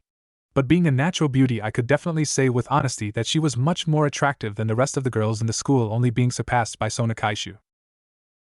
There was something about her that made her perfect in my mind, and I don't know what. Oh well, I'll think about them later. Come on, Jack, I'll take a shower while you are getting your stuff together, and then make breakfast for both of us. She looked surprised about having breakfast with me, but from what I could see, she was a poor abused girl that only wanted to be loved. So I was going to try and make her feel wanted. I got out from the sleeping bag and slipped into the shower and started washing myself. Once I was done with that stuff, I exited my room with a towel around my waist and washing my hair. Jack soon passed me and looked at the shower with confusion. I then said, "The nozzle releases the water and the knobs control how hot or cold the water is, and the shampoo and conditioner are in that one bottle over there. The body wash and soap are next to it. Be careful though, because the soap gets slippery, okay?" "Okay, anything else?" "Yeah, make sure to keep your eyes closed when applying, because that stuff will burn your eyes if you're not careful. Also keep your mouth closed too, okay? Don't want you to get some kind of poisoning from it." I sweat dropped because I was now watching her write those down on a notebook she got from somewhere, and posted them on the wall of the shower. At this point she shut the door and turned on the shower, and this left me to change into my uniform and headed downstairs and made both of eggs and bacon for us today. Look likes I will have to go to store later today and get more food. Feeding people really wipes out your supplies when it is only meant for one person. I finished breakfast when Jack came downstairs, and surprisingly she was wearing the school uniform without the cape on it. "You're a student?" "Yes, I'm a first year." "So you are my senpai Naruto-kun, take good care of me." I nodded my head and she took a seat at the table, and I placed some food in front of her. She looked at me questioningly, and I gave her the nod. She had a gleam in her eyes now and started eating her food with almost a heavenly look on her face. I wasn't that great of cook, but I could make some good food when I actually tried. That reminds me, I will have to go to work today and hopefully get a lot of tips today. So after Jack and I were done eating our breakfasts and brushed our teeth, we proceeded out of my house and down the street with her carrying her bag on her shoulder. I could see that underneath her sleeves were some small knives barely visible to the naked eye. Guess she really is paranoid, but those scars on her cheeks had to come from somewhere, I guess. The walk to school was boring, really. No one really bothered us, but from some of the looks I saw from the students, they looked confused. They weren't making snide remarks at me anymore, but I could still feel they had some resentment against me. Funniest thing about the situation was that everyone was looking at Jack as the cutest thing possible, with the girls awing at her, and the guys thinking she was so adorable. Jack didn't like the attention, so she came next to me and grabbed my hand for comfort. While some would think of this as an intimate gesture, I could tell this was more because she was confused. She wasn't sure how to deal with the situation of people cooing at her, so she wanted to grab onto something that was comforting for her. So I squeezed her hand to show I was here for her, and she calmed down slightly. Everyone thought it was adorable that I was acting like an older brother to her, but the guys were jealous I had her attention on me. But I ignored those idiots, and we proceeded to school. Hopefully I could avoid Rias's group and not be bothered by them today. In class. After dropping off Jack at her class, I proceeded for my class with Ms. Irena, or as some like to call her behind her back, bitch sensei. Honestly, I don't know why they did. She wasn't a bad teacher, she was just strict, that's all. Sitting in class, I saw Kiba was glaring at me every so often, but when the teacher looked at him, he smiled at her, pretending to be listening. Truthfully, it was getting old and I wanted to send the guy flying, but that was something that would cause unneeded attention. The biggest issue for me is I was wondering if he was going to try something or not. Finally, Ms. Irena slammed her hand on the desk and had an angry look on her face. The whole class was scared of this, but I could see her anger was mostly towards Kiba in this case, who was nervous of her glare. Is my lesson boring you to Mr. Yuto? No, sensei, it's not. Really? Then why is it then I turn away from you? You just seemed intent at glaring at Mr. Uzumaki. Is there something you want to share with the rest of the class right now? No, sensei. She sighed and pulled out a book from her bag and slammed it on Kiba's desk. Since you can't focus on the lesson, then I will give you something to focus on while outside of my class. I want to report on this book by next week, or I will throw you into detention faster than your head can spin." The class was stunned. I was too, pretty boy Kiba being punished? This was a first, to be honest. "Sensei, I'm sure this is something we could let slide, can't we?" I could sense Kiba was using magic on the teacher, but from the looks of it, Irina, she wasn't budging under the spell, but she had a smile on her face. "Alright, then you can work on this report in detention then if you think you're so special then." He was stunned. She withstood her spell, and then she turned back to the board and continued her lecture. I guess she was trying to be lenient with him, but when he tried to get out of the report, she figured she'd go with the detention. But my question is, how did she manage to avoid the spell? She was human, right? So she should have been easy to use magic on? Unless she already knows of the supernatural world and is hiding it from us. This is something I'll ask Kaicho about, but for now I got back to taking notes, so I could avoid a report unlike Kiba. How suck it, pretty boy. Last class of the day. I was sitting in my last class of the day, which was the cooking class with Urza-sensei. She looked happy about something, but what I don't know. Finally, we were all at our stations, with Issei being partnered up with his buddies and Kiba with some random fangirl. I was without a partner again, but that was alright. I worked better alone in this class anyway. Alright class, I know it's the end of the day, but I have an announcement. We have a new student joining us today. I raised an eyebrow at that and knew for a fact that I was the only one without a partner, so most likely they would be with me. There was a knock at the door and Sensei said, "Come in and introduce yourself to your class." Soon the door opened and in came someone that had everybody blushing. She was gorgeous in my opinion, in the same league as Tsubaki, but still not Sonakaisha's level, but still. She had the perverted trio already having nosebleeds, and Kiba was even blushing bright red at the sight of her. This girl had long red hair that was of a lighter coloring than Rias from what I could tell. Her hair was straight and smooth like red silk, and she had a light complexion to go with her amazing hair. Her eyes shone like green emeralds, and they were filled with joy and a look of seduction in them. The thing I think all the boys were eyeing, thought especially those perverted idiots, was her amazing bust. That thing was definitely bigger than Rias's and was on the grounds the biggest one I have ever seen in my life. While I wasn't a bust guy at times, I could still appreciate it when I saw one. Her school uniform was the same as most of the girls, but she was wearing it where her were just hanging out for everyone to see. It looked like it fit her perfectly, and didn't strain against her clothing like Rias's did. The more I looked at her, the more she looked like a happier and kinder version of Rias with a greater alluring beauty. "Hello everyone, I'm Rebecca Gremery. I hope we have a great time together." Her smile made my heart skip a beat, and I could see the three perverted idiots were passed out on the floor from knowing she is related to Rias. Wait, she's related to Rias? Shit, well, there is hope that she won't be a complete asshole like her relative, whatever she was. I swear she could be passed off as her sister by how similar they look. Now, is there any questions for our transfer student? Are you related to Rias senpai? Figures one of the boys would ask that, and he looked like a dog in mating season. It was disgusting. I liked her too, but I knew better than to let my lust show. Devil or not, I was not going to be drooling over another Gremery that could be like Rias. We are related. She is my cousin. Her father is my uncle, making my mom his sister. We've grown up on different sides of the world, so I was allowed to study abroad. However, my mother thought it best I come to Ko and spend some time with my dear cousin. Very well, Miss Rebecca, why don't you partner up with Naruto? Issei immediately jumped to his feet and shouted. Wait, you can't put her with him. He's dash. The words in his mouth died the minute Urza-sensei looked straight at him with an evil glare in her eye with a crimson aura surrounding her. What can I do, Mr. Hayato? Her eyes were glowing red with fury and rage, just asking him to say something stupid. He backed down immediately and hid behind his friends to avoid Urza's wrath. With that fiasco done, Rebecca walked over to our station and put the apron around her body, which was strained because of her.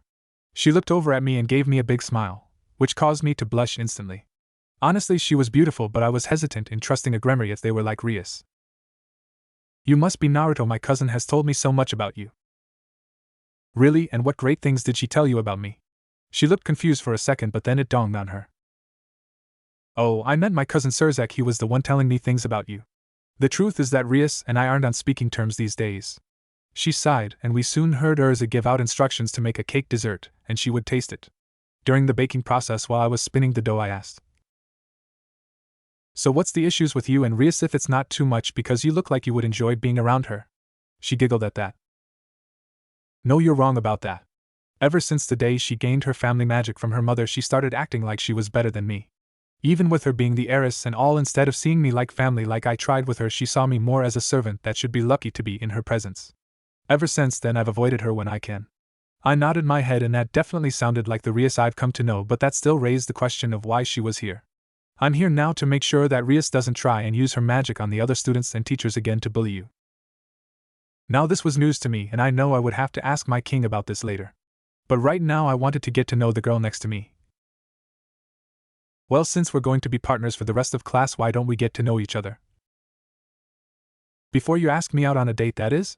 She laughed when my face turned hot red and I was staring at the table. I was kidding, but I wouldn't mind going out with someone as cute as you, sweet thing. I blushed even more, but then got my composure back, trying to remind myself of the things I've seen already. Then I thought about a naked Tsubaki and my face went cherry red again. Trying to calm myself down, I imagined the most disgusting things possible. Kiba making out with Issei. That made me pale instead, and I just blocked it from my mind now. Looking back at Rebecca while the cake was baking, I started off. Well, I was thinking stuff like, do you have any hobbies? Oh, well, I love to swim and sometimes enjoy a nice book. I nodded my head and she asked, what about you, any hobbies? Well, not really, other than training with my sword and occasionally working at my favorite restaurant. Not much time for anything other than school, really. Oh, you work? I nodded my head. Where at? The Butler Cafe near Town Square. She had a small gleam in her eye, and then it was gone when the cake dinged. Everyone started turning in their desserts for the teacher to taste and see what their grades were. Kiba and his partner received a B only because part of it was burnt, and she wasn't happy about that. He looked like he wanted to protest this, but she gave him a flat look, and he shut up immediately. Issei and his friends made something, but I couldn't tell what it was. It was lumpy and black, and in some cases I saw it move to an inch in one direction. Urza barely even looked at it, and just said, F. But sensei, you haven't seen the design we put on it. She shrugged her shoulders and looked at it. Then she had a furious look on her face and said, F in detention for the three of you for inappropriate behavior in class, along with this disgusting design on top of your cake. They looked heartbroken, but hey, from what I guess they drew something to do with the human anatomy. Thus leading sensei to be pissed and giving them a failing grade for this and a detention to follow, really. She was going over everyone's desserts and giving them things that ranged from C's to B's. No one had managed an A yet, and it was nerve-wracking. Eventually she landed on our cake, and she looked at it with a gleam. I knew she loved strawberry cake because that was one of the first things she told us in class. It looked great, and she took a bite out of it, and her eyes glittered with excitement. Eventually she said to us, You both have earned an A for the lesson today, and if you two are willing, I would like to take this cake with me and I will give extra credit for remembering I loved strawberry cheesecake. Rebecca giggled at her and nodded her head at this, and I smiled at her.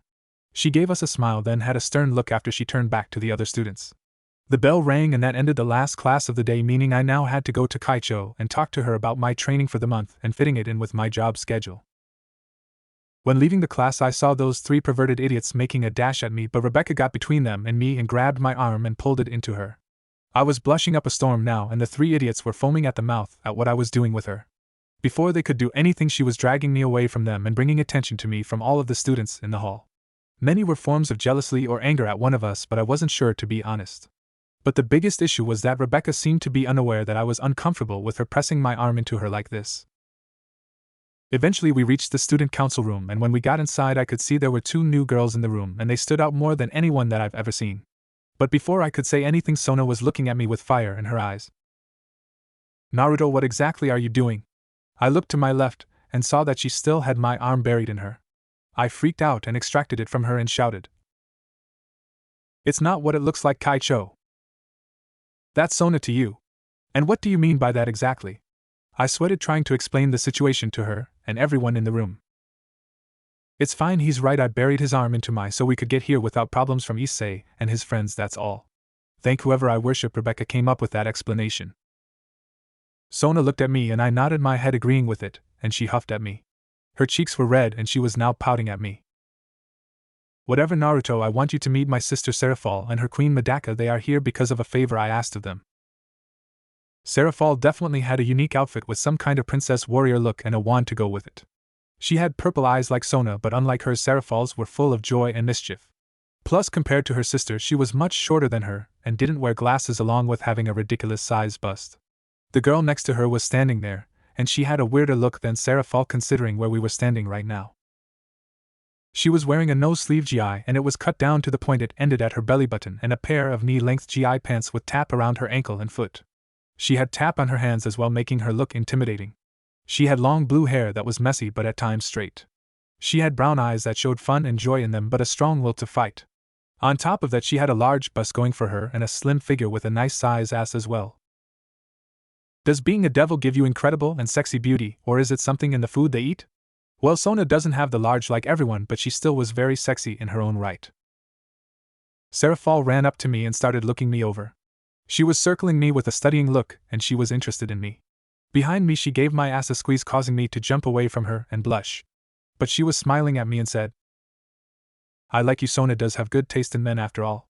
Before she could continue, Sona was right on top of her and started covering her mouth to keep her from continuing what she was going to say about her. Can someone explain to me why this is going on, and what the hell is the reason behind it?"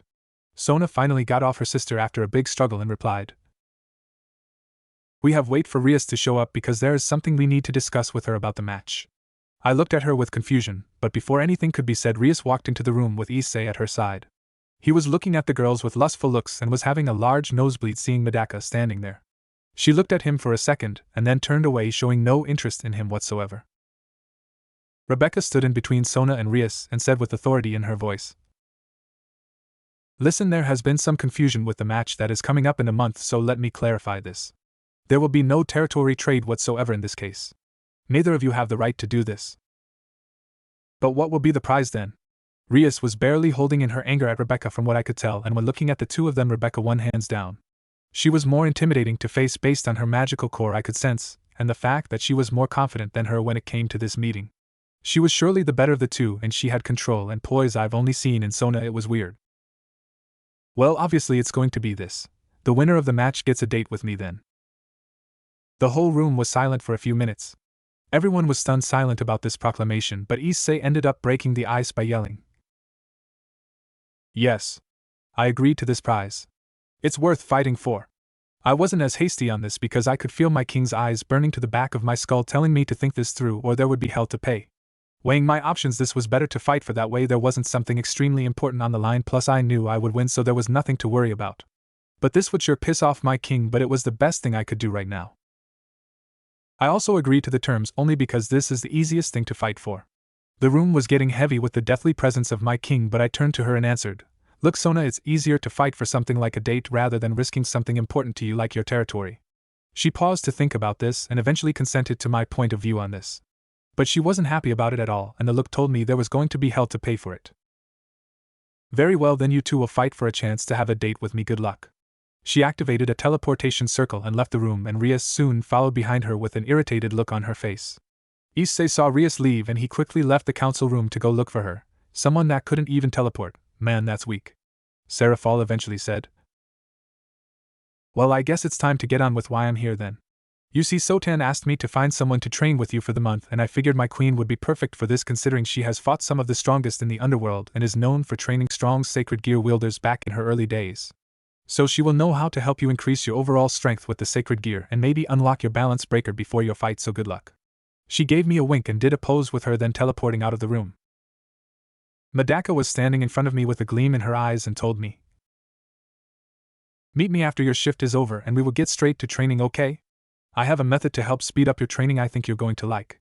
She was soon gone, no teleportation circle, just gone. Finally leaving me with a pissed king and peerage that wanted answers from me. "Look, my reasons haven't changed, Sona. Honestly, aren't you glad you're not risking your territory to her?" "I am, but I wish you didn't rush into this new deal." I sighed and answered, "I'm sorry, my king. Listen, how about I make it up to you guys?" They looked at me with interest and I continued, "I have a shift at this restaurant I work at that starts in a little while, so why don't you guys come with me and I'll get you a discount on the food." They all looked at each other and eventually conceded with my point and thus agreed on the meal, as long as it's every time they ate there, which I agreed to just to make my king happy again. After getting through some basic paperwork, I was now in the back of the restaurant and changing into my butler outfit, along with putting on some fake glasses on my face to add some seduction ability to my outfit. At least that is what the boss woman said would appeal to the customers. I got them situated in the restaurant in the private booth that we reserved for VIPs, but I asked the boss for this favor, and she agreed as long as someone isn't already there. The peerage was shocked I worked here, and it's not surprising considering this is one of the top restaurants in the city, and it was extremely hard to get a table, let alone a reservation that wasn't 2 months in advance. We served the highest quality food possible, only with the best ingredients possible. But biggest thing that made us famous is that it really was a fancy deker, and the fact the restaurant had been awarded as one of the top places to eat at in the world. How did I manage to land such a great job? To be honest, I didn't expect to get through the door, but for some reason the manager saw me and immediately asked if I would like to work here, and I said yes. I had some basic training, but eventually I moved past all the other servers and became one of the most asked for waiters. Personally, I made a lot of money on tips, and on top of the paycheck I could probably move out of my apartment, but I liked it there, so I just tell the owner I barely make enough to cover the expenses, that way they don't jack up my rent because of where I work. Now I was walking into the main dining room and saw the fine tables set out for 4 customers to sit at each table at a time. The council was sitting in a booth that had a blue cloth and it had fancy silverware. Most of the girls were trying to hide because they felt out of place in this fancy restaurant by wearing their plain uniforms. Sona was still trying to come to terms with me working here if the look in her eyes is anything to go on. The funniest reaction I think is Saji, who is trying to keep his jaw from hitting the floor from the prices of some of the meals here. I walked up to them and leaned the glasses down lightly and gave them a charming smile. Most of the girls grew really red in the face, and Tsubaki was licking her lips with a clouded look in her eyes. Sona was red in the face that she had steam coming out of her ears. "So can I get you anything, my mistresses and master?" They were all stuttering messes until finally they managed to order mostly a variety of different meals. Mostly stuff that was easy to make, but it would be time consuming. Honestly, they were too easy to tease and make uncomfortable in my own work environment. So I headed back to the kitchen to get to work. This was going to be an interesting day. Time skip. After finishing with my work and taking care of my peerage, I headed toward the forest clearing in town that Medaka told me to meet her at. After arriving at the field, I saw her holding some kind of key in her hand that looked like an old-style skeleton key. Once I was standing in front of her, she put the key into the air and turned it, and for some reason I heard a click. Then a door opened, revealing a large empty room where there was different environments to train in and for different situations. She threw me through the portal and I landed on my ass with a thud. Upon entering the room herself, the door disappeared behind her, and this left us in an unknown area. Well, Naruto, welcome to my personal training grounds. I'm sure you've noticed you can't stand up as easily as you would normally.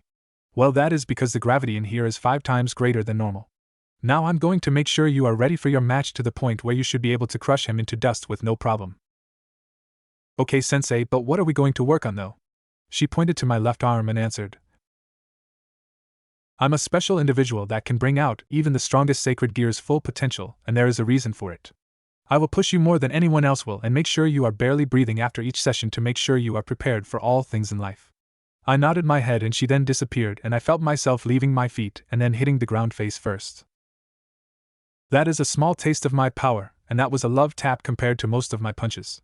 I coughed a little and spat up some blood. I was still unsteady and barely able to get to my feet. But I managed to stand up without much trouble. Now, though, she was in a battle stance of her own and an evil glint was in it. Show me the strength of the Dragon Emperor sleeping inside of your sacred gear. With that began my torture in hell. Sona POV. I was worried about Naruto, honestly I was. Medaka was known for being over the top when she was training someone. Most likely he would come back to me in either broken pieces, or he would come back stronger than any of my current pieces. I was drinking tea in the club to try and calm my nerves, but it seemed impossible to do now. The biggest thing for me is that I'm worried that Naruto will try to push himself too far, not realizing that the world Medaka took him to was designed for maximizing training in short amounts of time. For every day you spend in there, out here it was a week in there, which means that Naruto will have about 28 weeks of training under his belt, and he should master his sacred gear during this time. Tsubaki was waving her hand at me and I turned to her and asked. Yes? Sorry Kaisho, but I was wondering if you could tell me about the meeting between yourself and Rias with Lord Lucifer. That everyone wanted to know what went down in the meeting, and honestly it was something I won't forget. Alright, but I will not repeat myself, so listen carefully, Tsubaki. She nodded her head and the rest of the council was listening in. Flashback begins. I was sitting at my desk with Surzek sitting in a chair to my left, and Grafia was out retrieving Rias from her clubhouse. We were both waiting patiently for her to come, but now this was getting ridiculous. She was now 2 hours late for this meeting, and it was just showing us that she was too immature to control her own territory. Finally there was a knock at the door, and I answered. Enter. Soon came Rias, who looked annoyed being here, and Grafia, who was equally annoyed with the situation. Sorry for the wait, Lord Lucifer. Rias wouldn't leave until she showered. Surzek waved it off and gave Rias a look that said, sit down and shut up. So she did just that, and she did not want to test her brother here and now. Now that you are here, Rias, let me explain that I'm extremely angry with you right now. She looked confused by that statement, so he continued, not only have I found out you've been using my name and our family name as means to bully everyone on campus, but to also use it as an excuse for your recent actions. Especially concerning a boy named Naruto. With that, Rias jumped from her seat and started shouting at him. That shit is the reason you called this meeting. Yes, but that little shit happens to be a devil now serving under Sona, and I suggest you think twice before slandering someone's peerage member. She gritted her teeth and sat back down. Why did you do this, Rias? There must be reason other than he asked you to be his friend. I was equally curious to know why she was just bullying the hell out of Naruto the way she is now. That brat spread a rumor on campus that we were dating and then sleeping with each other. He even stated that he was having sex with Akino and Kaneko, so I retaliated in force for this. I rolled my eyes at her. Honestly, that is the reason she started this whole damn fiasco?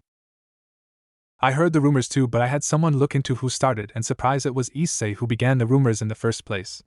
Which would lead to Naruto being bullied and treated as a low-class scum. After finding out that he started the rumors, I was going to tell Rias about it, but she started her campaign for making Naruto's life hell on campus and telling me I should stay out of it or else. This was something I couldn't tolerate anymore, considering if he killed himself then the entire school would be held responsible, along with Surzek having to intervene and find out what happened. Then we both would have been in trouble in this case. Rias, I knew about that nasty little rumor, but Naruto didn't start it. That was Issei. No, it wasn't. I know for a fact that Naruto started that rumor, and I only did what was best to punish him. This made me angry, so I questioned her. How is it threatening me the best option? Why couldn't you confront the boy yourself and ask if he started the rumor? I don't have to explain myself to you. Finally, Surzek coughed into his hand, gaining both of our attentions. Regardless, Rias, your actions have not gone unnoticed, and I'm extremely upset with you. Know that I have heard about you leaving that poor boy for dead when you could have healed him instead because of a mistake you made. Why you didn't just bring Issei in and recruit him that way I will never know. But do know this, everything ends here and you will follow my orders. He started radiating her aura and it scared the hell out of Rias and I. Now beginning today, Sona is in charge of this territory, and everything that happens here. Secondly, you are on notice, Rias. If I find out this is continuing while I'm gone, then you will pulled from the school and return home to the underworld whether you like it or not. Finally, I'm sending Rebecca here to make sure you are not breaking any of my rules. Rias jumped out of her chair and started shouting at Surzek. You can't send that bitch here. The last thing I need is some branch member coming in and making herself look better than me. Surzek and I had enough, but he was flaring his aura and Rias was now trembling in fear from his fierce look in his eyes. You will not speak of your cousin like that again, and this isn't an option, this is an order. She was red in the face and stomped out of the office, in which led to her confronting Tsubaki and Naruto. Flashback ends. That is pretty much what happened.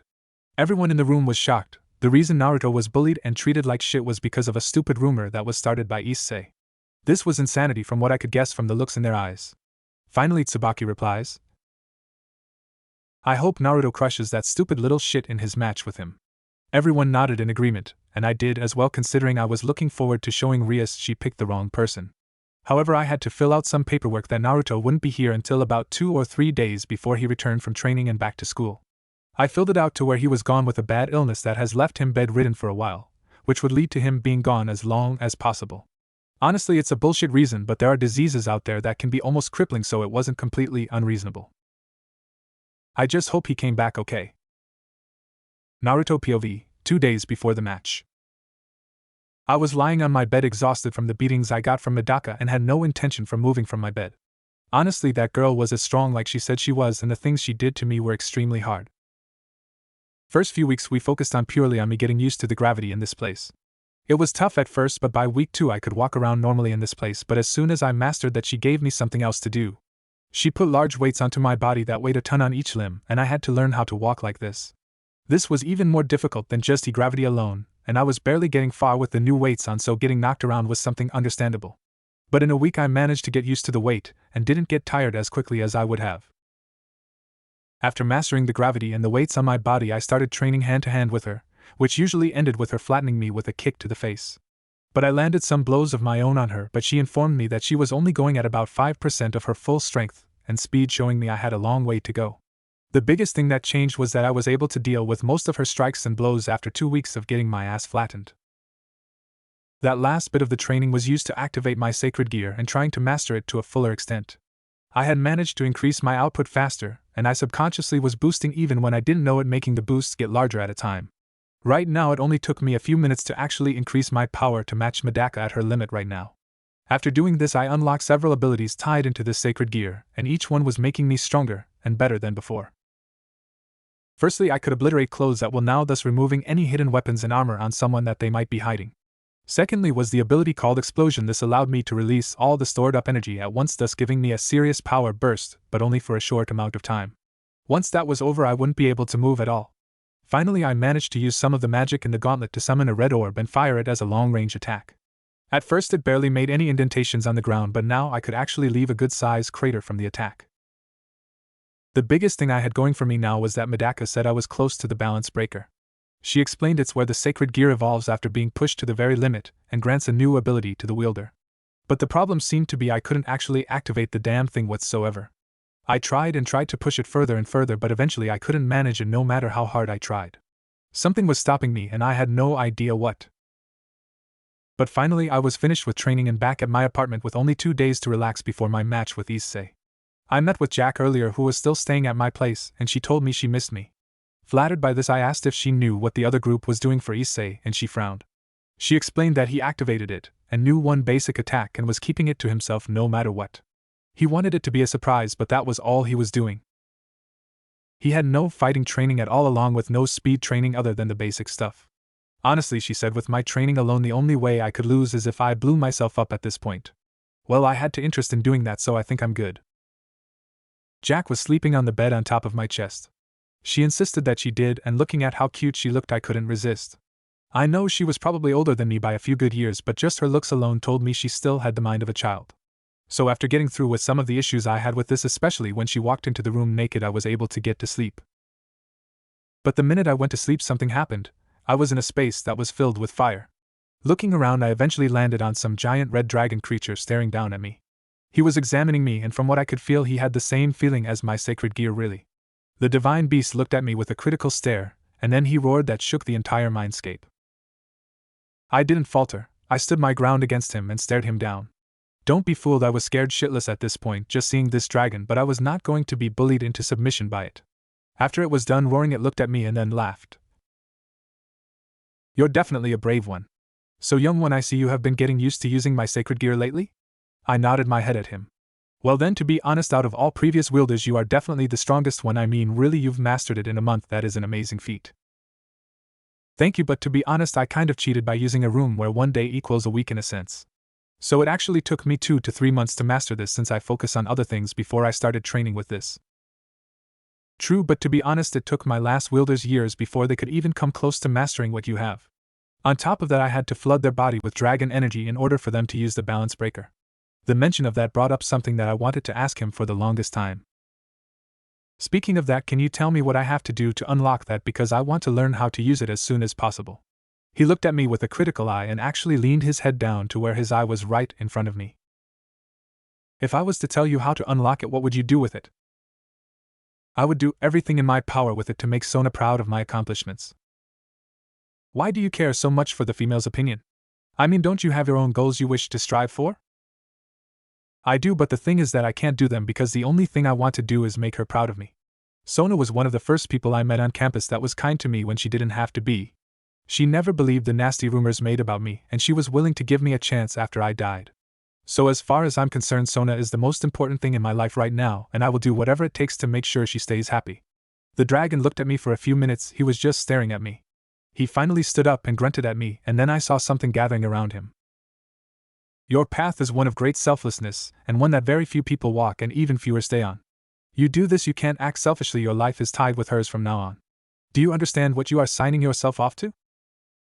I do know, and I will accept it without hesitation. He sighed, and like that I felt something flowing through my body.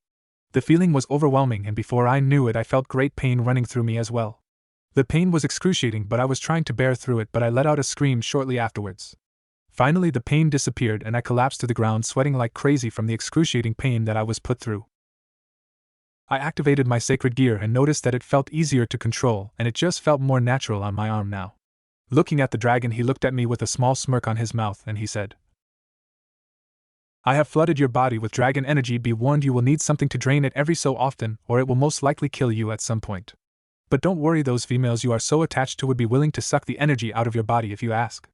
I now was blushing from the implications, and he was laughing at me now. Through your gauntlet hand, you idiot, that's where it is mostly stored up at. Okay, but what about the balance breaker, can I use it now? He nodded his head and I started cheering for myself. Now I only have to practice with it a few times, and then it's show time against Issei. As I was fading out, I could hear something in the background, and it was like Drake was arguing with someone that was there. When will you reveal yourself, old fool? When the time is right, my dear friend, only when he is ready for his new responsibilities. I didn't know who that was, but it sounded like Drake knew this man, and had some form of respect for him if his tone of voice was anything to go by. But that isn't important considering I now had a new form to test out, and hopefully master by the time the fight comes around. 2 days later. Standing in an open area, I saw Sona and the peerage along with Rias and her peerage standing on the left side of the open field. Rebecca was standing next to both groups, and she was wearing a very tight top that Issei was going nuts for.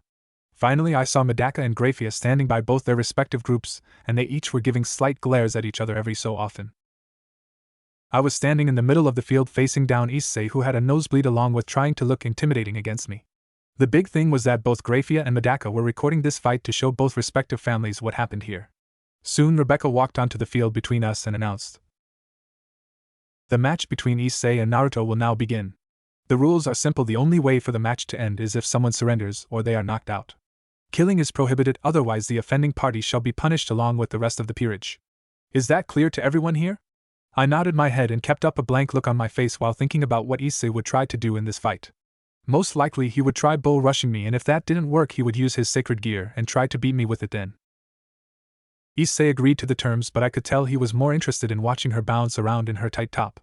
Finally she stepped back and summoned a barrier around both of us and the field and shouted, "Begin!" With that I waited for Issei to make the first move, and I didn't have to wait long. Issei charged at me with his left fist raised and threw a punch. I ducked under the punch and threw my own right hook into his jaw, sending him flying across the field. He quickly got back to his feet and tried again, but this time he tried throwing multiple punches at me. I was ducking under them, or just bobbing my head side to side or backwards to avoid the strikes. Finally, growing bored with his weak-ass performance, I grabbed the back of his neck and threw a knee into his stomach.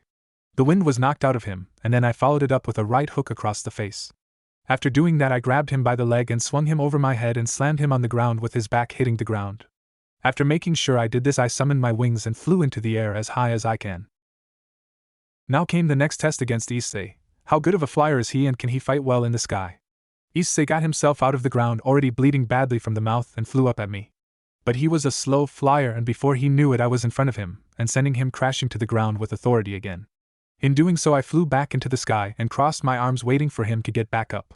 Deciding to goad him to revealing his ace, I said, "You might as well give up, Issei. While you were busy leering at your king and girls with Big, I was busy training. This is something I have been working towards for weeks now, and I know you can't beat me." Now, as hoping he took the bait and uses his sacred gear. It worked. I saw a gold light, and his gold gauntlet came out on his right hand again. Everyone in the crowd was waiting to see what his sacred gear can do, and if it was actually worth 8 pawn pieces. He gathered as much magic as he could from his small reserves and fired a giant fireball at me. This was it? All he could do was use some form of fire magic with his sacred gear? Beware, partner, while it isn't the most powerful sacred gear, it's still dangerous. It was made from one of the most powerful phoenixes to ever exist. While the wielder has incredible power, unless he can earn his favor, he will never unlock his balance breaker. And given how rude and perverted this boy is, there is no way he ever will have it. That fire bird has too much pride to love for others that he would sink so low to actually help a stupid pervert. So in other words, I'm okay to wipe this guy up now? Yep. That was the only thing that I need to hear to get this show on the way and finish him. But I could hear shouting on the sidelines and wondered what that was about. Third person, sidelines. I can't fucking believe it. His sacred gear is fire. It's useless to me and my situation. Rias was pissed. All that time and effort into getting Issei into her peerage wasted because of his sacred gear. While powerful in its own right, and useful in some cases, this would be useless against Riser. He was already named after the fire birds, which would be a clear indication that anything fire-based would be useless against him. Now she needed some other plan in order to avoid getting married, but what? Naruto is even more useless than Issei is, even with all of his specialized training that he got. That's what she believes, and denies that Naruto is definitely stronger than most pure-blooded devils at her age, except maybe Serog might be the only one to match him, and beat him now. Sona, however, was laughing at the irony of the whole situation. I mean, the one person she was banking on saving her might be more help for Riser than an enemy, to be honest. However, she was worried Naruto was dodging the fireball, and he was just floating there looking into space for some reason. Finally, the fireball hit Naruto, and she grew extremely worried that he was about to die. Rias was cheering for Issei, forgetting her problems for later because he was about to defeat Naruto, making up for this. The other members of her peerage were cheering as well for different reasons. Akino was happy that Naruto was about to lose, that way he would remember his place, and that is beneath her. Kiba because this would show Tsubaki that he was the right guy for her, not him. Kaneko because he made her king angry and made those rumors about them dating. Issei was ecstatic and knew for a fact he had the match won. So he decided to put one more nail in his coffin to further break him. Well, that's it for this stupid match. Don't worry, I'll take good care of Sona. After all, she needs a real man and not some brat that's parents probably abandoned him because even they didn't want any association with him. Sona was disgusted with this display along with the rest of the peerage. Saji was especially angry at the boy. Yeah, he was jealous of Naruto, but he would never sink to the same lows as this guy. Honestly, he and Naruto were pretty cool with each other, and while he knew of his perverted tendencies, he explained that it's okay because every guy is like that no matter how much they try to deny it. Madaka was furious with the boy. This was the great pawn that everyone was talking about and how he took 8 pawn pieces. Honestly, she would kill the boy after this match if he killed Naruto. He took more beatings from her that were worse than this, but the fact he sunk this low and mentioned his parents like this infuriated her. Grafia was going to have another talk with Surzek and have a proper punishment lined up for him if he stepped out of line again. Rebecca thought was the most upset with this situation. She thought it was some kind of jealousy thing, but now it just showed that they were horrible people in general. Now she wanted to make sure Issei lost this match because when she met Naruto she felt he was genuinely kind to her, not because of her family reputation but more of that he wanted to get to know the real her, not the star of the Gremory family. If Issei won though, she would be sure to neuter him on the date, and make sure her cousin knows that he tried something to have him executed. Hey, she was ruthless when she wanted to be, she was still a devil in all rights. Suddenly there was bright green light inside of the fireball that scared the shit out of everyone, and suddenly the ball disappeared. Floating there now was red dragon armor with a green stone in the center of his chest along with green eye visors. He looked intimidating, and then Rias realized what sacred gear that was. The boosted gear. How the hell does he have that? She looked over at Sona and she shot her a smug look that said, "You were wrong and I was right." Now Rias knew Issei was in trouble now. Naruto, first person. I was furious with Issei. Insult me, that's fine. Mention my family, fine, I'll bust your teeth in. But fuck with my friends and the council, and that is where I draw the fucking line. So I gathered up as much dragon energy as possible and activated my balance breaker. It took me a day to figure out the limitations on this armor and ability that I could now use it better than I did the other day. I was far from mastering it, but it was good enough for this match. I gathered red magic in my hand and a ball of red energy and said, "This is where this fight ends. Good night, Issei, and next time you fuck with Sona, get ready to die then." With that I fired my dragon blast shot, and it crashed into him, causing a massive explosion. When the dust cleared, it showed a small crater with Issei in there unconscious, but one of his arms came off from the attack. Oh well, he's still alive and it can reattach with magic, so no problem for me. I floated down and deactivated my armor and looked at everyone.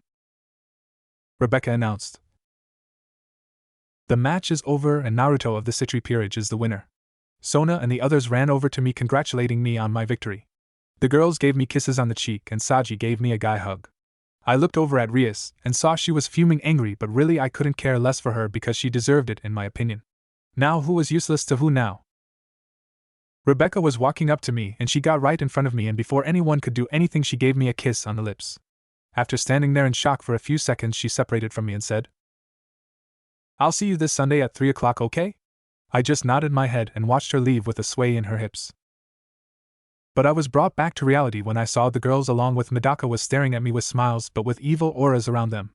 Most of the girls left me there, but only Tsubaki and Sona and Madaka remained after Saji ran for the hills. Rias and her group were gone trying to work on getting Issei's arm reattached, with Grafia watching on with a smile on her face. "Naruto, you are handing out flyers tomorrow, got that?" Sona told me in a sicking sweet tone. I just quickly nodded my head, not wanting to piss her off. But I honestly didn't know what I did wrong here.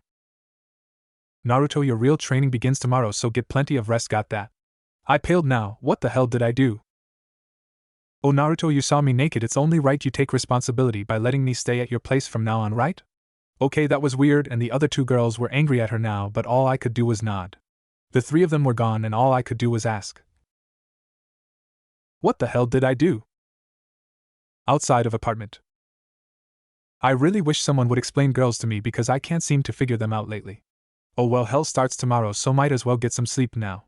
But I noticed the door to my place was unlocked, immediately putting me on edge. Entering the room slowly, I was looking around until I saw someone standing there in the kitchen. She was wearing our school uniform and she had long purple hair from what I could see. Slowly entering the room, I saw her turn around to look at me, and now I could tell who it was. She made me pale in fear because I was well acquainted with her in the sense I have to run for life at times while around school when kids trying to pick a fight with me weren't chasing me. Looking at me, I could see her blue eyes locking on me and her having a small smile on her face, and when compared to some of the girls I know, she wasn't really busted, but she had good-sized chest. Shuko, when the hell did you get back in town? More importantly, why did you break into my apartment? Yes, Shuko is one of the resident members of the council, but the issue is that she is busy doing jobs all over the place that she was never here. But when she was after meeting her in the council room, she has made it her goal to be with me no matter what. It was cute at first, but now it was crazy considering she was always following me anywhere. If I had some interaction with another girl, she made my life hell about it. The biggest thing about the situation was that she was the scariest person in the world when it came to her being around me, considering she has a grip like a rook. Plus, she blinded me a few times with 2 fingers digging into my eyes at times. As your future fiancé, it's my job to make sure you're eating well. Plus, I just got done with some of my clients, and I'm back in town for a while now. I also heard of you joining us along with your fight with Issei, so I came to watch. But I didn't see you or Jack out there. Her eye twitched at the mention of Jack, and before I knew it, a knife was zooming past my head and ended up impaled in the wall next to me. She missed me by a few inches, and it scared the hell out of me. Why is she in this conversation? Does she live here now or something? Before I could answer, Jack came through my side window wearing her usual gear and landed on my floor. Hello Naruto, I'm finished with my last job, how's everything going? Sorry I missed the match, but I heard it was a slaughter dash. Jack looked and saw Shuko, and the room went dead silent. This was awkward, and I honestly have to say this was the worst feeling in the world. I say one wrong thing and this could break out into a fight immediately. Looking over at Shuko, I saw that was now standing next to me, looking at me with a mean glare in her eyes. Naruto, what is she doing here? Her black aura was flowing around her like crazy, and it was scary. Jack then jumped in between us and had her own glare at her. Don't threaten Naruto. Soon the tension in the room became palpable, and I just hoped nothing else would go wrong now. A teleportation circle activated, and in came Tsubaki, and she was looking at me with a smile on her face.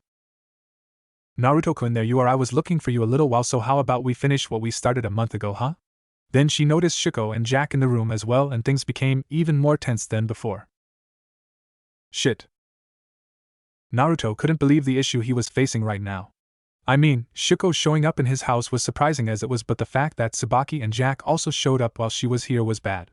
Shuko has a mean streak a mile long when it comes to being an easily jealous individual. On top of that, she knew everything about Naruto to the point she could tell you where he was at any given point during a day, even if he did something unusual from his usual routine. Shuko was angry. This was supposed to be her time with her Naruto-kun, but now these other bitches showed, and now she had to wait for them to leave.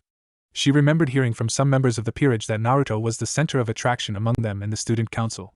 While she had come to terms that Sona would be the first one to get her hands on him, she didn't like the other girls trying to. In her mind, only she and Sona deserved to be with Naruto, and the other girls could stay the hell out of the way. Naruto was trying to come up with the best solution in how to defuse the situation right now. Considering the 3 girls looked ready to kill each other or worse, him. So Shuko, you're a devil as well? Great thinking on his behalf, because now Shuko had her attention on him and nodded her head with a blush on her face. Yes, I've been one since my first year in high school. I come from a long line of weapon masters and strategists, so I was the great choice as a second in command if anything happened with Sona-senpai or Tsubaki-senpai. Tsubaki looked miffed. She assumed she was hot shit when really Sona brought her in because she was a skilled warrior and could use any weapon she got her hands on. Plus, her ability to create armor with her magic also helped too, I guess. Other than that, she was not much on the battlefield or in a ratings game, to be honest. Also, she made it no secret she wanted Naruto all for herself. However, she bowed down to the fact that Naruto would most likely be with Sona, as she called him first. So she settled for being the second wife, but Tsubaki was going to make it clear she would be in that position. Plus, Naruto already seen her naked, so she was closer to him than the other girls. Jack finally grew bored of the conversation and took initiation of the situation by getting out of her chair and sat on Naruto's lap. Tsubaki looked enraged and Shuko's eyes started glowing with an evil red color in them. Naruto, the poor bastard, realized he was in serious trouble and he needed to do something to defuse the situation right now before it got out of control. So doing what he does best, he made a bullshit excuse with a yawn first. Well, it's getting late, so you girls should probably head home while I make sure that Jack gets to bed. Picking her up like a princess, he carried Jack out of the room but Shuko and Tsubaki soon followed him. Naruto quickly put Jack on his bed and retreated into his bathroom to brush his teeth and change into his sleepwear, which was a black shirt and his boxers. Arriving back in his bedroom, he saw Jack was lying under the covers, but so were Tsubaki and Shuko. However, he noticed their clothes were scattered on the floor, showing they were naked under the sheets. Well, you girls get some good sleep and I will take the sleeping bag, okay? Before he could even move, he was bound to the bed with the 3 girls each pinning him there. Tsubaki on his left, Shuko on his right, and Jack on top of him sleeping on his chest. They were lying on top of him, preventing him from getting off the bed. Good night, Naruto-kun, they all said and started cuddling into him. Naruto finally gave up on getting away from the girls and went to sleep while trying to hide his excitement of having 3 naked girls rubbing up against him. Yeah, this was going to be a difficult sleep for him. Next day, school. This morning had been hell for Naruto because the minute he woke up the girls seemed to wake up at the same time. Shuko wanted a good morning kiss but Tsubaki said she wanted it first. Jack tried to get it but the 2 girls pulled her off and this led to the 3 girls having a standoff against each other. They were all naked, which led to Naruto blushing and covering his face trying to hide his arousal. Naruto quickly went to the bathroom and started up the shower only after activating a magical lock on the door preventing the girls from coming in with him. Naruto finished his shower quickly and dashed downstairs to make breakfast while the girls were busy changing and getting ready for the day. After a few minutes they came down the stairs and were dressed in their uniforms but Naruto could see there was still anger in their eyes for each other. Naruto immediately made some breakfast and sat their plates down hoping to avoid them all fighting each other right now. This would lead to Naruto watching them trying to feed him, which sparked more jealousy between the girls and then the breaking of his table. Luckily he fixed it with magic but it was a pain in the ass to be honest. Arriving at the school he was the view of several odd looks considering he had Shuko dragging him by his left arm while Tsubaki was dragging him by his right arm. Jack was enjoying the ride while being on his back and Naruto looked like he was in immense pain right now. 2 girls were pulling his arms out of the socket, and he could barely heal his arms in time before they are pulled out of the socket again leading to him restarting the whole process again. Naruto finally got to his class and away from the 3 girls and had his head resting on his desk right now. Surprisingly Irina was early today, and she looked like she was waiting for Naruto right now. After taking his seat she came up to him and sat on his desk looking him into his eyes. She asked, Naruto, how are things for you now? They are good. The bullying has pretty much stopped so I'm good. She nodded her head and then looked away from him. You know there are things lately that have been happening and I don't know why yet. But for some reason, you're at the center of it all. Naruto started sweating a little bit but had a poker face on right now hoping she wouldn't sense his nervousness. Well, I guess I just have some bad timing, that's all. She narrowed her eyes at him but they returned to normal with a huff. Yeah, maybe. But I feel there is more to this than you're letting on. She got off his desk and all of the students started flooding the room ready for their lesson. Naruto was wondering what the hell that was about. I mean, could she know more about what's going on lately than she is letting on? No, he couldn't feel anything coming from her, no magic at all. So how could she be part of all of this? Naruto figured he might be overthinking this again and just focused on the lesson right now. What he didn't know was Irina was watching him with an intense look on his face.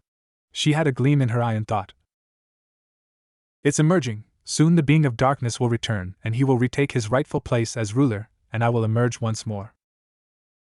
ORC. Rias was furious right now. All that effort to recruit Issei and it turns out that his sacred gear is useless to her now.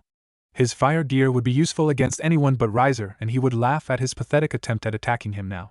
This pissed her off more because the boy she hated actually had a sacred gear that would be useful in dealing with Riser now. But it was in the hands of someone she despised. The honest reason for her hatred for him was that she was sick of people coming up to her asking to be her friend all the time. Plus he looked a lot like Riser so she was convinced that he would be like him too by his looks alone. Which this is pretty poor reasoning but why would she care for anyone else's opinion honestly she was only looking out for her own interests now. However she was worried.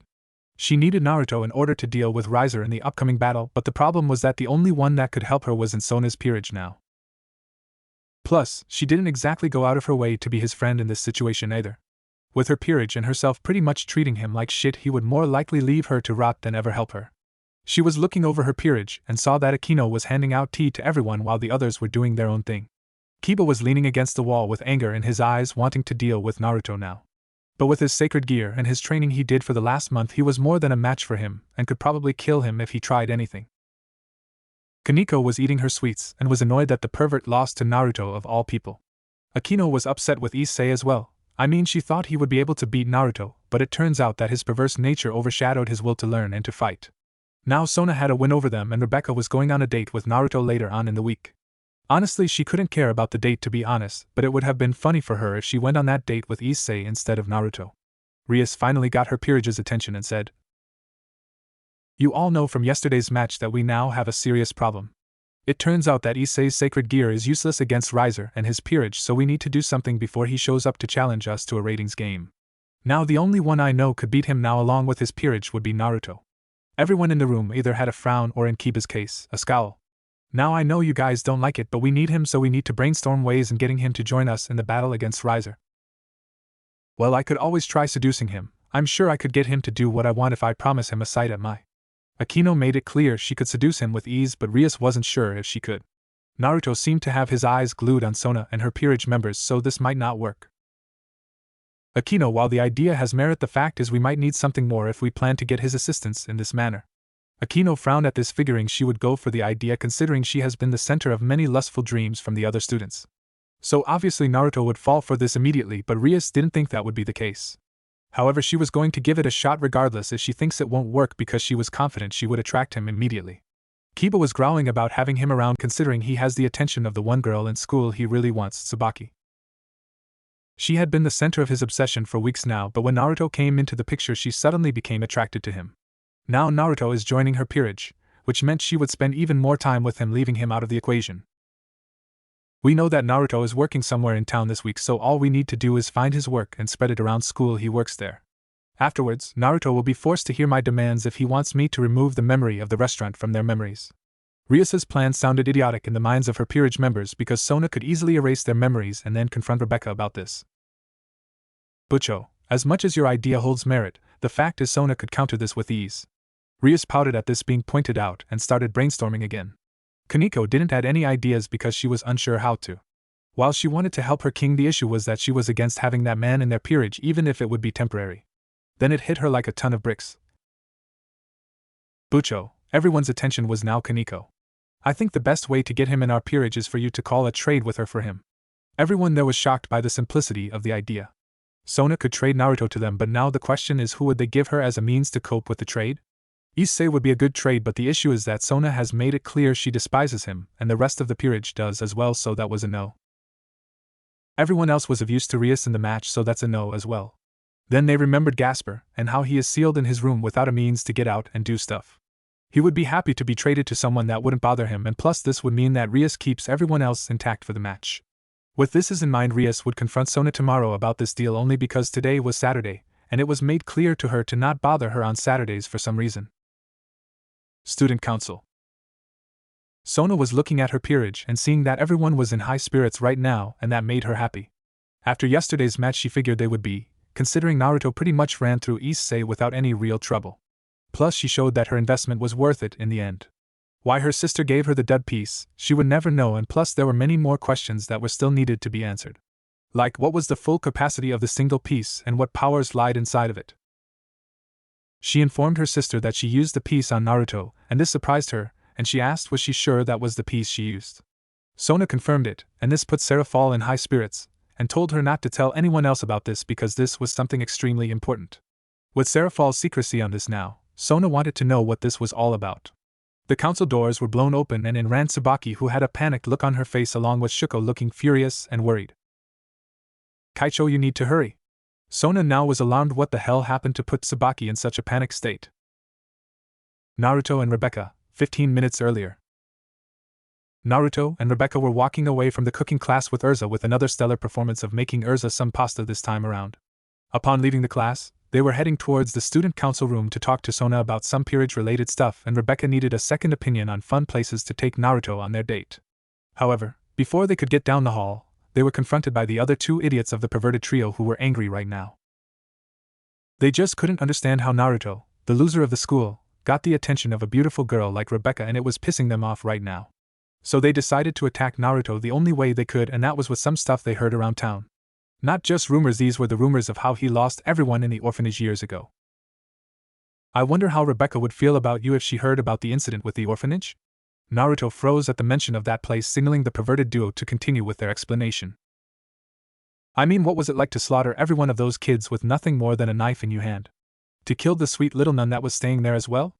I mean, only a real monster would do something like this and kill all of those people at the age of 10.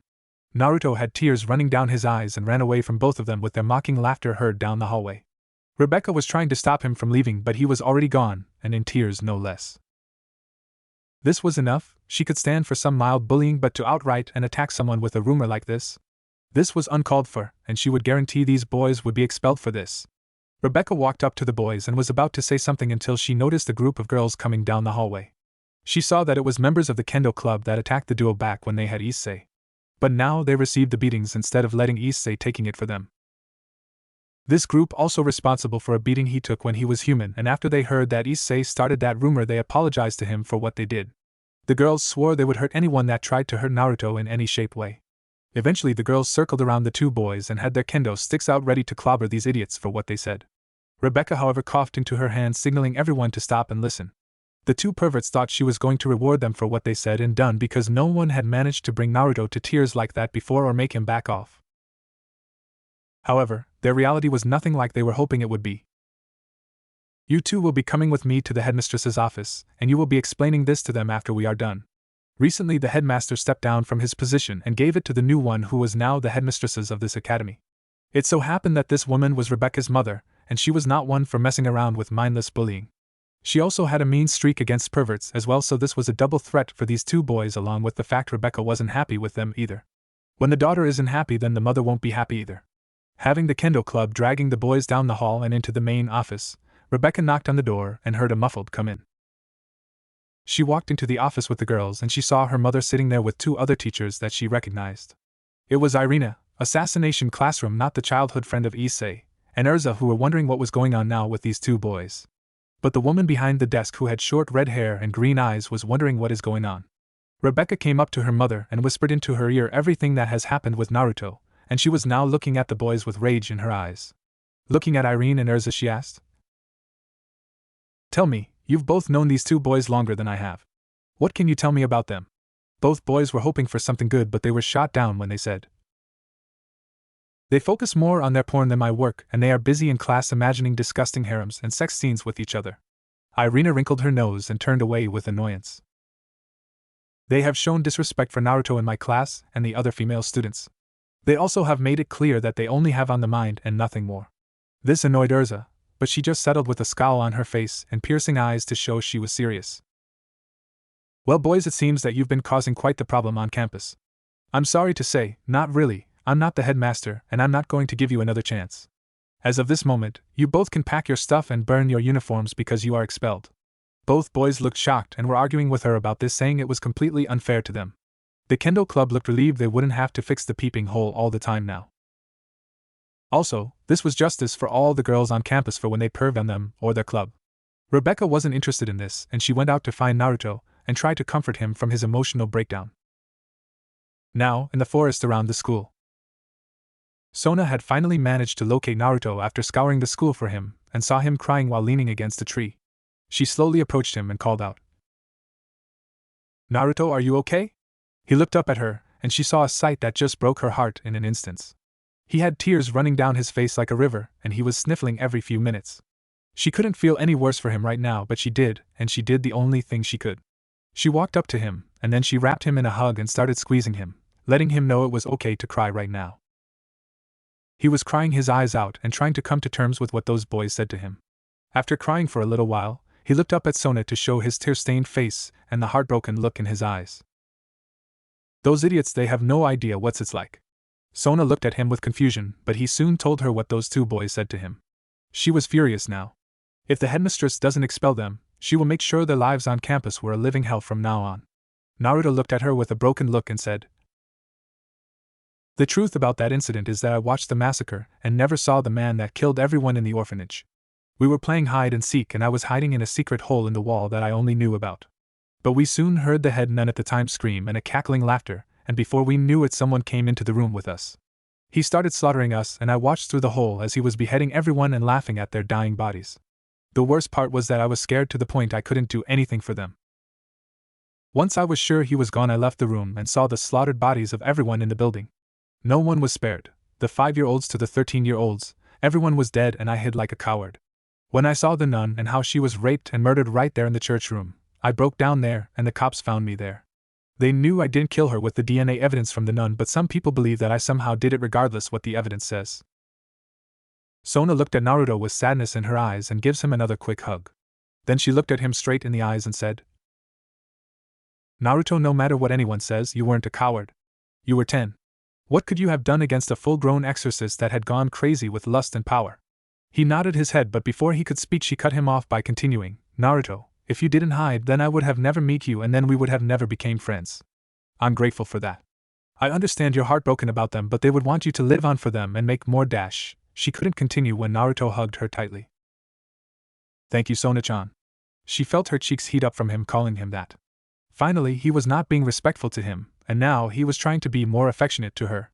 She rubbed his back and said, "Naruto, no matter what, I will always be here for you." He nodded his head and gave her a bright smile, causing her blush to get darker. Naruto finally said, "Thanks for that, Sona-chan. I promise I will be there for when you need me too." Sona smiled at him and they stood up and walked back to the school building, their friendship growing even more than what it was before and now slowly blossoming into true love. End of the day. Naruto decided to head home today after an exhausting day of being cornered by Sona and the rest of the peerage about what happened. Word spread on campus that both boys that said those things to him were expelled and forbidden from ever stepping foot on campus again.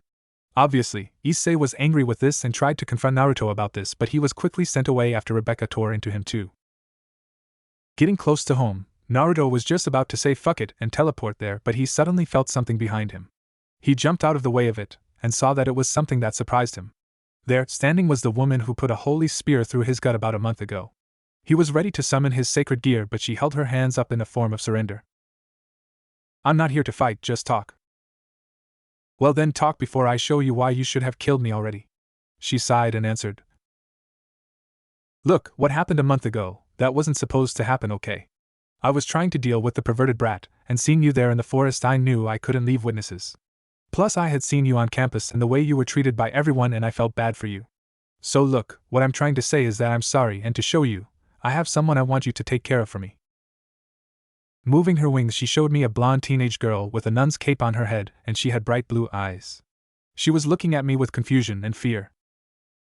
Her name is Asia Argento, and she is in need of protection. My group was planning on extracting her sacred gear from her without me finding out about it. But I discovered it a few weeks ago, so I decided to head off their plan before it began.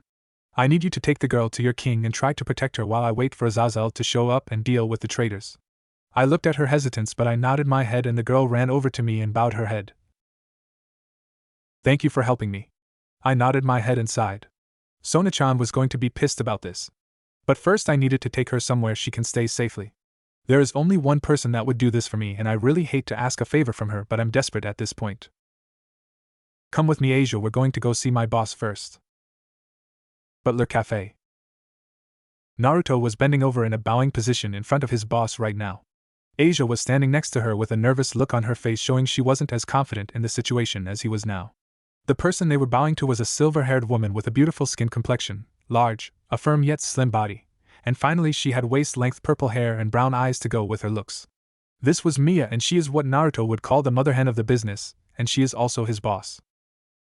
She has owned and operated this place with the greatest efficiency, and has high remarks from many who have come to dine at her restaurant. She even has many male fans that want her to become their wife, but she turned them all down at different points.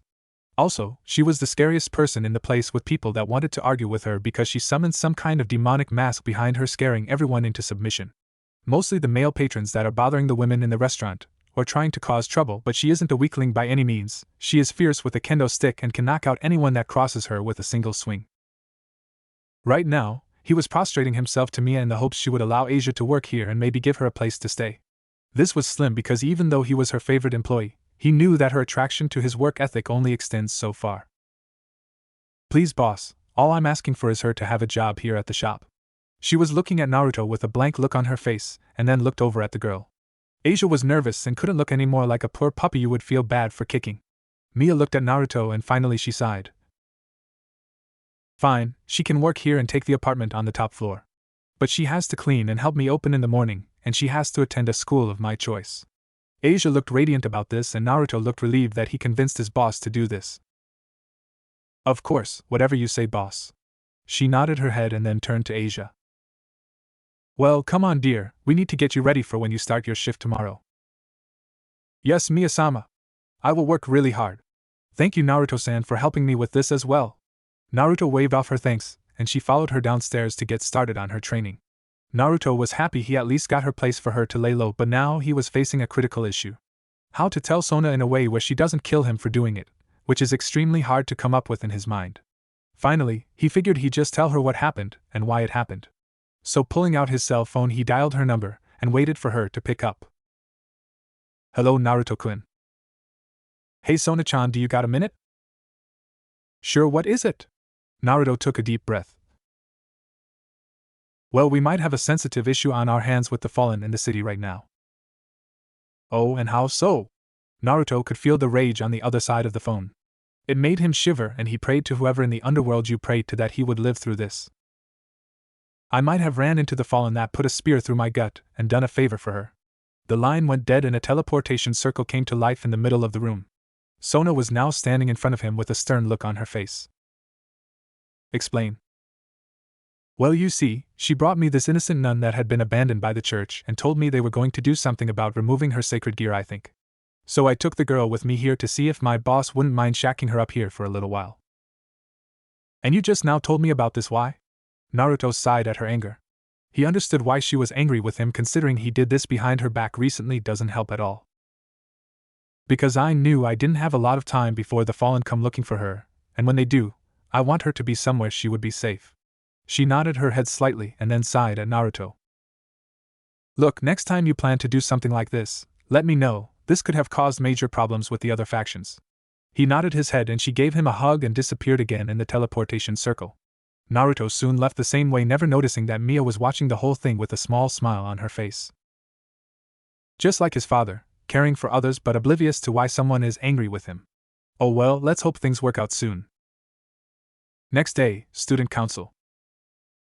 Apparently Sona was telling them they had something to do today before he could go on his date with Rebecca tomorrow. Arriving at the office, he saw all the members there and Sona looking happy about something in general. Rias and her group soon showed up as well with Rebecca in tow, who all looked as serious as one could be in this situation. Akino sent Naruto a wink and had a sultry smile on her face, but he ignored her. She was frowning, trying to think of some way to get his attention on him, but she was stopped in her train of thought when Rebecca announced. Today, for most of you new devils, you're going to be going to the familiar forest to finally get your own familiars. However, I must warn you not to wander off because this is a dangerous place if you don't know what is out there. Issei was looking at Rebecca with confusion and asked, What's a familiar? Everyone in the room looked at him like he was an idiot. Oh wait, he is an idiot, my bad. Familiars are partners that help you with the day-to-day things of the world. He was glaring at Naruto for his explanation, but before he could say anything, Rias summoned her bat to show him. She took a sexy girl form in which it distracted Issei and made him remember she was the one to hand him his flyer. Akino summoned her imps and Kaneko her white cat. Kiba summoned his falcon, who he tried to impress Tsubaki, but she wasn't looking at him but Naruto instead. He was frustrated now, but he decided to stay silent and wait for his opportunity to humiliate Naruto and win over Tsubaki. As you can see, all familiars come in all shapes and sizes. Saji and Issei were thinking of sexy humanoid ones that would have big and fine. I want a sexy one, Issei shouted, and everyone rolled their eyes at him. This was typical for him, so they weren't really surprised by his statement. Naruto just ignored him and asked, So how are we getting there, Rebecca-san? She looked at Naruto and pulled his cheek hard, causing him to whine. We've talked about this in class. She had a flat look on her face. Fine, Rebecca-chan, happy? She nodded her head and held out a special summoning slip. With this summoning slip we can all go to the forest and find a familiar for everyone. This way we bypass the issue of who goes first and who has to wait a month. Sona nodded and they all gathered around her to get ready for the teleportation. However, Rebecca decided to grab one of Naruto's arms and pull him into her before teleporting. The rest of the group looked angry with her, but one person scared the hell out of him right now, and it wasn't Shuko with her weird glowing eye. It was Sona, who was literally venomous with her glare at Rebecca and the fact she had some kind of black aura around her. But the spell kicked in immediately, and soon everyone found themselves in some forest that had a very eerie feeling to it. Naruto was interested in the familiar master and what he was talking about. He heard Issei arguing with the man about having a sexy familiar and how he wanted to be his servant. But the man explained beings like that are rare even for him to see, and even if he meets them, it doesn't mean they want to talk to him in any shape way. Come to us. Naruto looked around and saw the group was still talking to the familiar master, and none of the voices sounded like the one he just heard. Come to us, one of Twilight. Now he knew for a fact he wasn't hearing shit. He looked around and finally he felt something pulling him in the direction of a large black tree in the distance. Without saying anything, Naruto summoned his wings and took off without a second thought. The group just saw Naruto take off and they were wondering where he was going. Sona was about to follow him, but the familiar master stopped them and said, "Don't worry, I know where he is heading, and trust me, going there when you're not invited is a death sentence." "Where is he going then?" He looked at Sona and replied with a straight face. "The fairy tree." Issei broke out laughing the minute he said this, earning an irritated glare from him. "You're telling us to stay away from fairies? Man, you're such a wimp." The master glared at him and explained. "Don't think that for a second you know what their race is capable of just from some human books. Fairies are incredibly powerful beings, some are stronger than the dragons that are floating around the world. They only seek out beings with the purest hearts and summon them to the tree in hopes of them finding one that is completely selfless." Sona, her peerage, and Rebecca realized what he was getting at. The truth is that Naruto was the most selfless person in the world because he cared for people more than himself.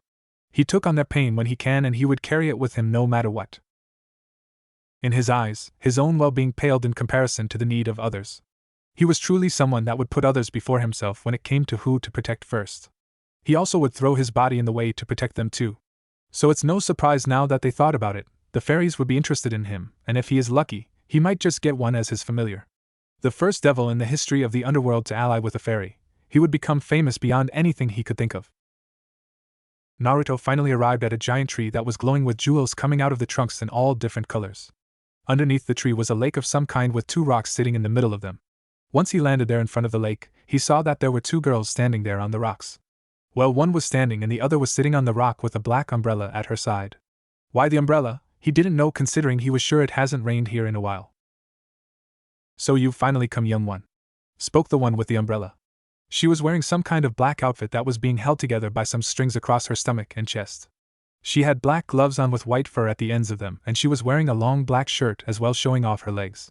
But her legs were also covered in black socks, and she was sitting there with her brown eyes looking at him with curiosity and happiness, and her black hair going down her back. She looked like a teenager, but she was not big in the area, and Naruto didn't look there for long, otherwise she might bash him with the umbrella for it. The other girl was the opposite of her. She had long blonde hair with bright green eyes without a pupil in them, and she was wearing a large frilly pink dress with some blue ties going down the front of it. She looked more like a child walking around barefoot, and she had a pair of white, blue, and green wings on her back, while the black hair girl had more black and purple wings. The black hair girl finally giggled at him and said, "Is our beauty so great that you are rendered speechless?" "No, I mean yes, I mean sorry for staring." He bowed his head to them, and they both were laughing at his expression.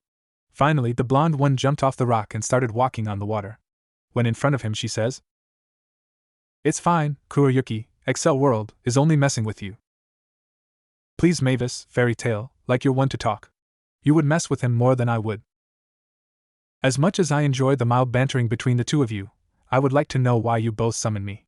Both girls looked at each other and nodded to each other, and Mavis asked, "Tell me, Naruto, with your power, what do you hope to accomplish with it?" Naruto raised an eyebrow at her because this was the second person to ask him this, and he answered like he always did. "To protect my friends and to make Sona proud of me no matter what." Both girls looked at him with interest and concentration until finally they smiled at him.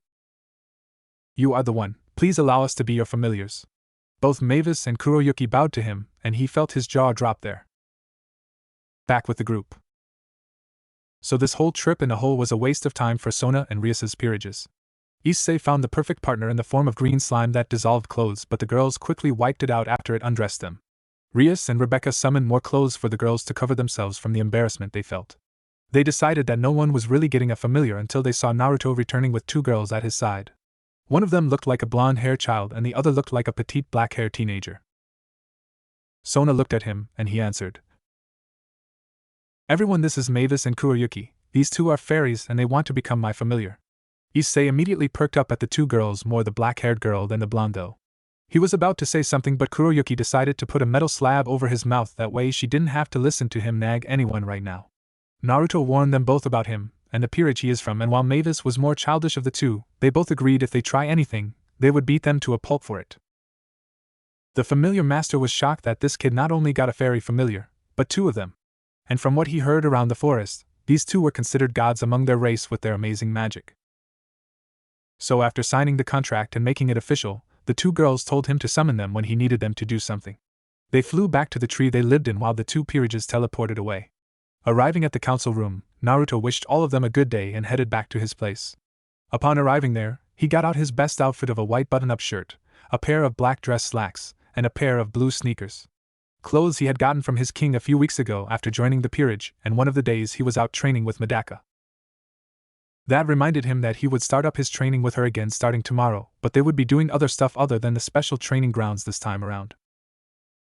He checked himself out in the mirror and saw he looked good, so he took off and headed downtown to the amusement park that was in town for this week. Today was one of the last days it would be here, so the lines were going to be packed for everyone trying to get the good prizes. He was checking his watch when he heard. Sorry, did I keep you waiting long? Looking over to the side, he blushed up a major storm from the sight of her. Rebecca was wearing a blue top that was strained by her, a white skirt that stopped at about her mid-thighs, and she was wearing a pair of black high-heel shoes. She was beautiful to look at, and she seemed to forego the idea of makeup because she was hot without it. He totally agreed with that assessment, to be honest. Rebecca was trying her best to impress Naruto because while Rias had bad feelings to him, she was the opposite. Honestly, he was one of the first guys she found that was interested in her rather than what's beneath her clothes. She could see he had some lust for her, but he was a gentleman first by looking her in the face instead. After making sure he was still breathing, Naruto and Rebecca started going through the stalls and trying out the different foods there. What they didn't know was that they were being followed by several individuals. Shuko was watching the date with a furious glare in her eyes. The other girls were the same way, and they were cursing they weren't in her position. Medaka, who had just returned to the human world, today was looking on with a calm, angry look on her face because she wanted to be in Rebecca's place now. The only girl that was not present at the moment was Sona because she was busy with paperwork, and she wasn't worried about the date because she knew Naruto liked her more than Rebecca right now. So the date was progressing well. Naruto won a few of the games here and managed to get presents from each stall. One stall that was a stacked cup game, he got her a stuffed fox. Another stall with throwing balls into a bucket, in which he won another stuffed animal for her in the form of a cat this time. Honestly, after winning at 5 of the stalls, they started barring him from all of the games in order to save their prizes. Naruto managed to hide the toys in a pocket dimension that he could summon while she was carrying the stuffed fox around with her. Naruto and Rebecca were ending this date at the amusement park with them sharing a drink together that was filled up too much, and they were sharing it between each other. Naruto was handing her the drink when he was suddenly hit from behind by Issei. He had followed them to the amusement park and decided to try and ruin their date. He was angry his two best friends were gone from school and now the peeping hole was permanently sealed shut to where he couldn't look through it at all. Honestly, he missed his buds and they told him that it was Naruto's fault, so he decided to ruin his date for them. But what he didn't see in his moment of triumph was that the drink spilled all over Rebecca, ruining her new shirt and skirt and making her feel really sticky. Her temper finally snapped, and she was glowing with absolute rage right now. Issei was unaware of it, but Naruto saw this and took a few steps back away from her. He was thinking Naruto was scared of him until he heard Issei. He looked behind him and saw a furious girl. He tried to run, but she caught the back of his shirt, and all the people could hear was the scream of a boy in pain. An hour later, Naruto had just watched Rebecca pretty much curb stomp Issei to the point she broke every bone in his body, along with almost removing his balls while she was at it. All Naruto could do was shiver in fear of ever crossing her like he did, and hopefully he would make it out better than he did. Rebecca was wiping the blood off her hands and now was ready to finish this date so she could go home and bathe. Also, she should remember to talk to Rias tomorrow about this and to warn her if this happens again. She would make sure he paid with his life next time. Once they got some refreshments and started to head back to Naruto's place, they started sharing life stories with each other. Naruto found out while Rias was the heiress, she was next in line if anything happened to compromise her position with the clan. Naruto told her about his friends in the orphanage along with the promise he made to one of them when he was a kid. She thought it was cute he was holding on to a childhood promise that he made years ago. Arriving back at his place, Rebecca said, "I had a great time, Naruto. Let's do this again sometime, huh?" "Sure, only if it's okay with my king?" Rebecca was upset with this, but she nodded her head, understanding his position. After making sure they would do it again, she gave him a kiss on the cheek and teleported back to her place. Entering his apartment, Naruto only wanted to relax and go to bed after such a stressful day and watching the most horrific beating he had ever seen in his life. But the minute he opened the door, he saw Akino was lying on his dining room table half naked with her hanging out for everyone to see. "Hello, Naruto-sama, how would you like to play with me now?" Naruto only deadpanned at her and started walking upstairs, and he said as he was going up, "Try not to make a mess of my kitchen, Shuko." Akino was confused with what he was saying until she saw Shuko coming out of the showers carrying a sword and wearing some kind of armor around her body. Akino knew from past experiences that armor was lightning-proof, so she was in serious trouble now. While Naruto was going to sleep, all he could hear was explosions coming from downstairs and a few crashes until finally he heard the shattering of the window. Just another day for Naruto Uzumaki. Naruto sat in class today and wondered what was going to happen this week. After the incident with his kitchen and Akino, he had been trying to find a peaceful place to relax lately. However, it would seem that Akino wouldn't leave him alone for some unknown reason, and it was irritating to him. While he liked the attention before he joined Sona's peerage, now he couldn't care less. He had seen Tsubaki naked, and to be honest, and she had a much better body than hers.